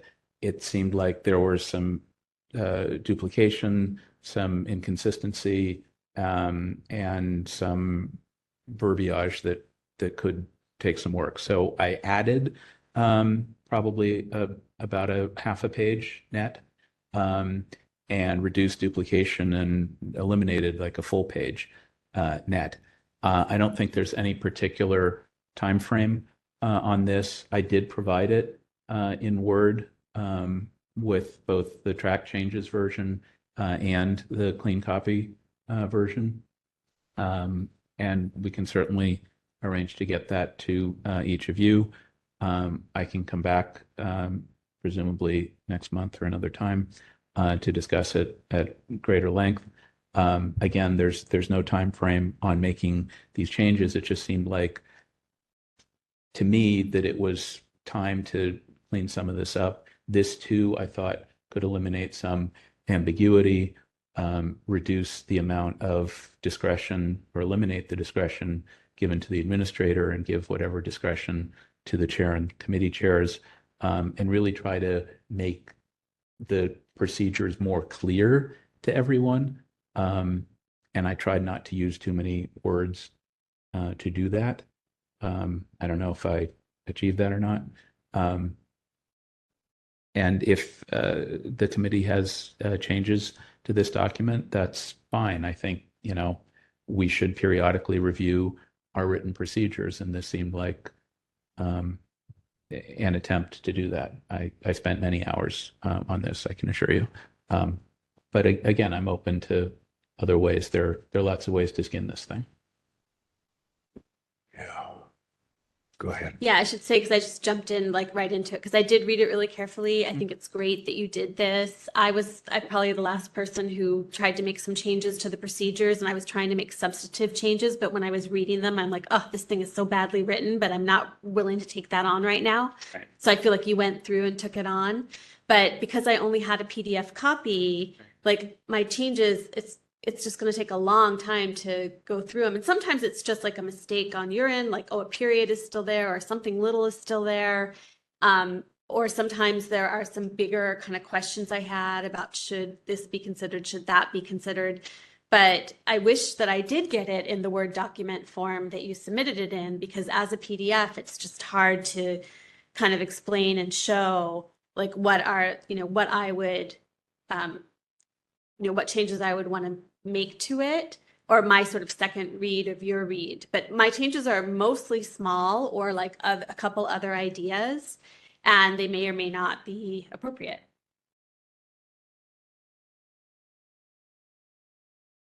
Just one brief follow-up. The other thing I tried to do here is flow through the process more clearly, because right now they're like inserted things that do different things. It really, in my view, just sort of reads from cradle to grave how complaints happen. And I hope that helps this committee, the full task force, the public, at least with that concept. So yes, if there are things you want to futz with, that's great. Is it possible for you to share a Word document and I can just put my changes into it, send it back to you, and you can decide whether you want to, I mean, I don't know how to do it, but. I provided it all to Chair Yankee. He has it in Word and can probably get it to you. That's really what I can do. I've got two things that I want to throw in. One is that, yeah, there's a lot of changes here. And one thing I'd have reservations about is changing the SOTF public hearing procedure. It looks like this proposal really takes a hatchet to that. And what page are you on? that's page, well, it's page 15 of the, or page 14 of the Okay, yeah. got it. And this is something that we just rewrote, what, a year and a half ago. So I'm a little bit hesitant to, well, one is I probably object to a lot of these changes. And two is that has not been in there for that long. I'm talking about basically one page where we tried to push 67.21 complaints in the priority position. That I would be hesitant to hack away at. You know, a lot of this other stuff about like continuances, I'd certainly be open to changing attendance requirements. Yeah, a lot of this stuff could really be good to make changes. My second out of two things is that the problem here is that the amount of changes is it's just an invitation to endless debate. And I don't know how that can really be done in a way that is, you know, especially since we're we can't meet except in public. And then you get the public involved and that certainly doesn't shorten the amount of debate. I don't know if we've got a document that has 100 proposed changes, we have to figure out how are we going to handle this in a committee meeting, in a task force meeting. And I'm not sure how you can do that without it turning into just a giant cluster something. And so that's something to keep in mind. Smaller bites are easier to deal with, or taking parts, taking it, especially if we have to be voting on things and if we have to be doing, so-and-so has an idea about this, so-and-so has an idea about that. That's really difficult to manage in this kind of setting. And so, I'm certainly open to suggestions that anyone has vis-a-vis that. I think that it is good that it turns into a Word document. We'll have to figure out how do we share drafts? How can we share drafts? how do we label like, oh, so-and-so made this change, or so-and-so made this, suggestion, et cetera. But we just have to realize that this is sort of like the first introduction of a pretty massive set of changes. And so we're going to have to figure out how do we do this, and how can we do it where it is actually going to turn into something that actually gets changed. I just want to say the 10-minute time limit. Oh, did we hit 10 Yeah, minutes? we did. Okay. I'll give Okay. give each person like 1 minute if you have anything else to say. I'm not going to say anything more, but if you want to, cede my 1 minute. you cede your 1 minute. I cede my 1 minute. But I'll I just- just talked, so. Yeah, I'll just say in 1 minute that I think most of these changes are, it looks like stuff has been cut, but most of it's just been then reinserted somewhere else. And so it's kind of changed the order, or it's like in a more appropriate place for it to be. But there are things where I would quibble with, things like, I don't want to get into the specifics, but it went early on, it's on page 12, it's like, oh, we'll hold hearings. And I want it to say like, we may hold hearings, because the Sunshine Ordinance says we may hold hearings, not that we definitely will hold hearings. That's like an example of something kind of substantive. It says on like page 18, the SOTF can request a committee to monitor compliance. I really feel like more and more like it should, and I don't know if this is the time to deal with it, because you're just trying to do a kind of, I want to say mostly cosmetic rewrite that just makes it easier. But I'm like, maybe we really should always be monitoring compliance and not like say that we may do it. For instance, like one on page 22, there's something that seems to go against Robert's Rules of Order, which does not allow a person presenting the motion to speak against it, though a seconder can, and we seem to contravene that. And then on page 22, number 9, what did it say? It's like it says that we can refer it to ethics or board of supervisor to the district attorney. And again, that seems to go against what the Sunshine Ordinance says, which is that we should be referring all these things, although we haven't. So I'm not sure, like those are kind of the more substantive things I had, but for most of it, I think it was just like moving things around, putting them in a more logical place, phrasing it a little more elegantly. But Okay. I just feel like the process of doing this is going to be really, without like a document that we can all look at and say what our issues are and make comments on what that is and all of that before. But I don't know how that ends up not being a meeting of the full task force. But maybe it comes out of a committee where the committee does all that, and then it becomes a full task force proposal. I'm going to let Member Pelpel speak in a moment, but one idea that I have that just came up with, you said that a lot of this looks like it's pro forma. And maybe one way to cut it is to cut out all the pro forma stuff, all the stuff where it's moving things around, where it's changing phone numbers, which could be 3/4 of the whole thing. And we say, well, let's make that a proposed bunch of changes, and it's a package, and everyone looks at that as a proposal, and that becomes, who's going to debate that stuff? And then we have a separate bunch of stuff, but we've at least taken care of all that maybe.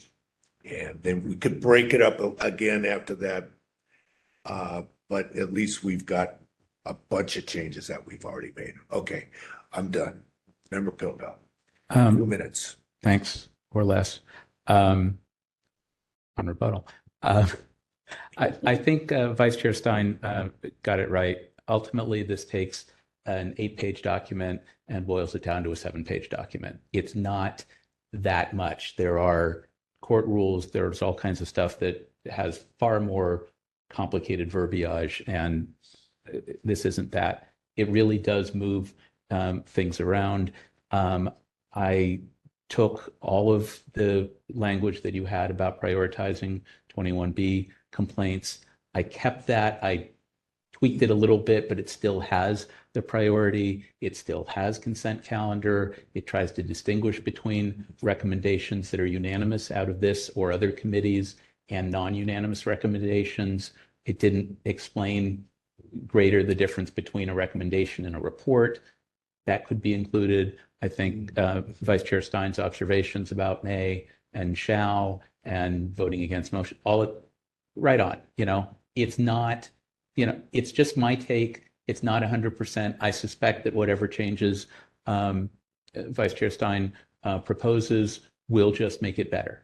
And I suspect that when you actually read through it, if you read through the existing thing, you'll be like, oh, this is kind of da-da-da. If you read the new version, you'll be like, oh, this actually reads better. I would do this a little different, but here are some minor tweaks, a comma here, a may and shall, and you'll probably get very close to where we're at. So I'm happy to leave this with Vice Chair Stein for a month to come back and make whatever changes she wants to, and we can have a further discussion.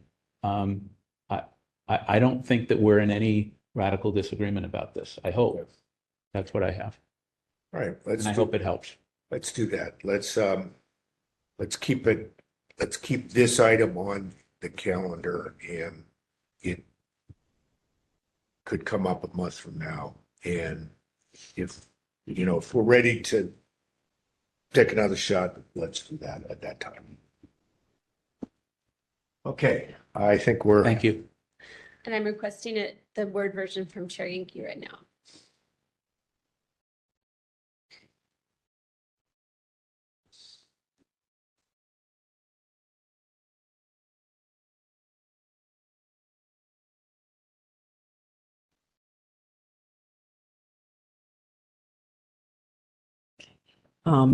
No action taken, so no public comment?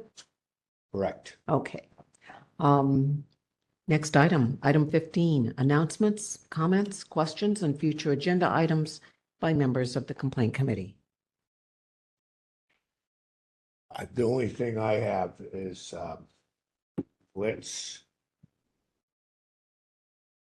get that bylaws notice out like a day early, and then let's talk about maybe you and I, Administrator Peterson, we could just check in on how it's gone out, and then we can get that dealt with at the monthly meeting and get past that up. I'll confirm with you that the procedural step is taken. Cool. But it's just the same three, correct, that are in the Same three. that were in this packet today? Yeah. Minus the pill one, because we didn't vote on that. Yeah, I guess we It was discussion only, so we're just resubmitting yeah, the ones that should have been submitted last time. but his will go in. We couldn't vote on it, right? Because it wasn't noticed for that. Well. Oh, it will go in. Sorry. Yeah, it Yeah, can go in. his can go in as proposed bylaws amendments. And they're just like what came out of this committee. And since they get properly noticed, then they can be voted on. Yeah, I was just thinking like, oh, it came through the committee. The committee hasn't voted, but it was submitted separately Yeah, anyway. it's sort of part one, part two, and yeah, any of them can be looked at on the merits to possibly be approved as a bylaws amendment at the meeting. Great. All right. I think we're done with item 15. One more, please.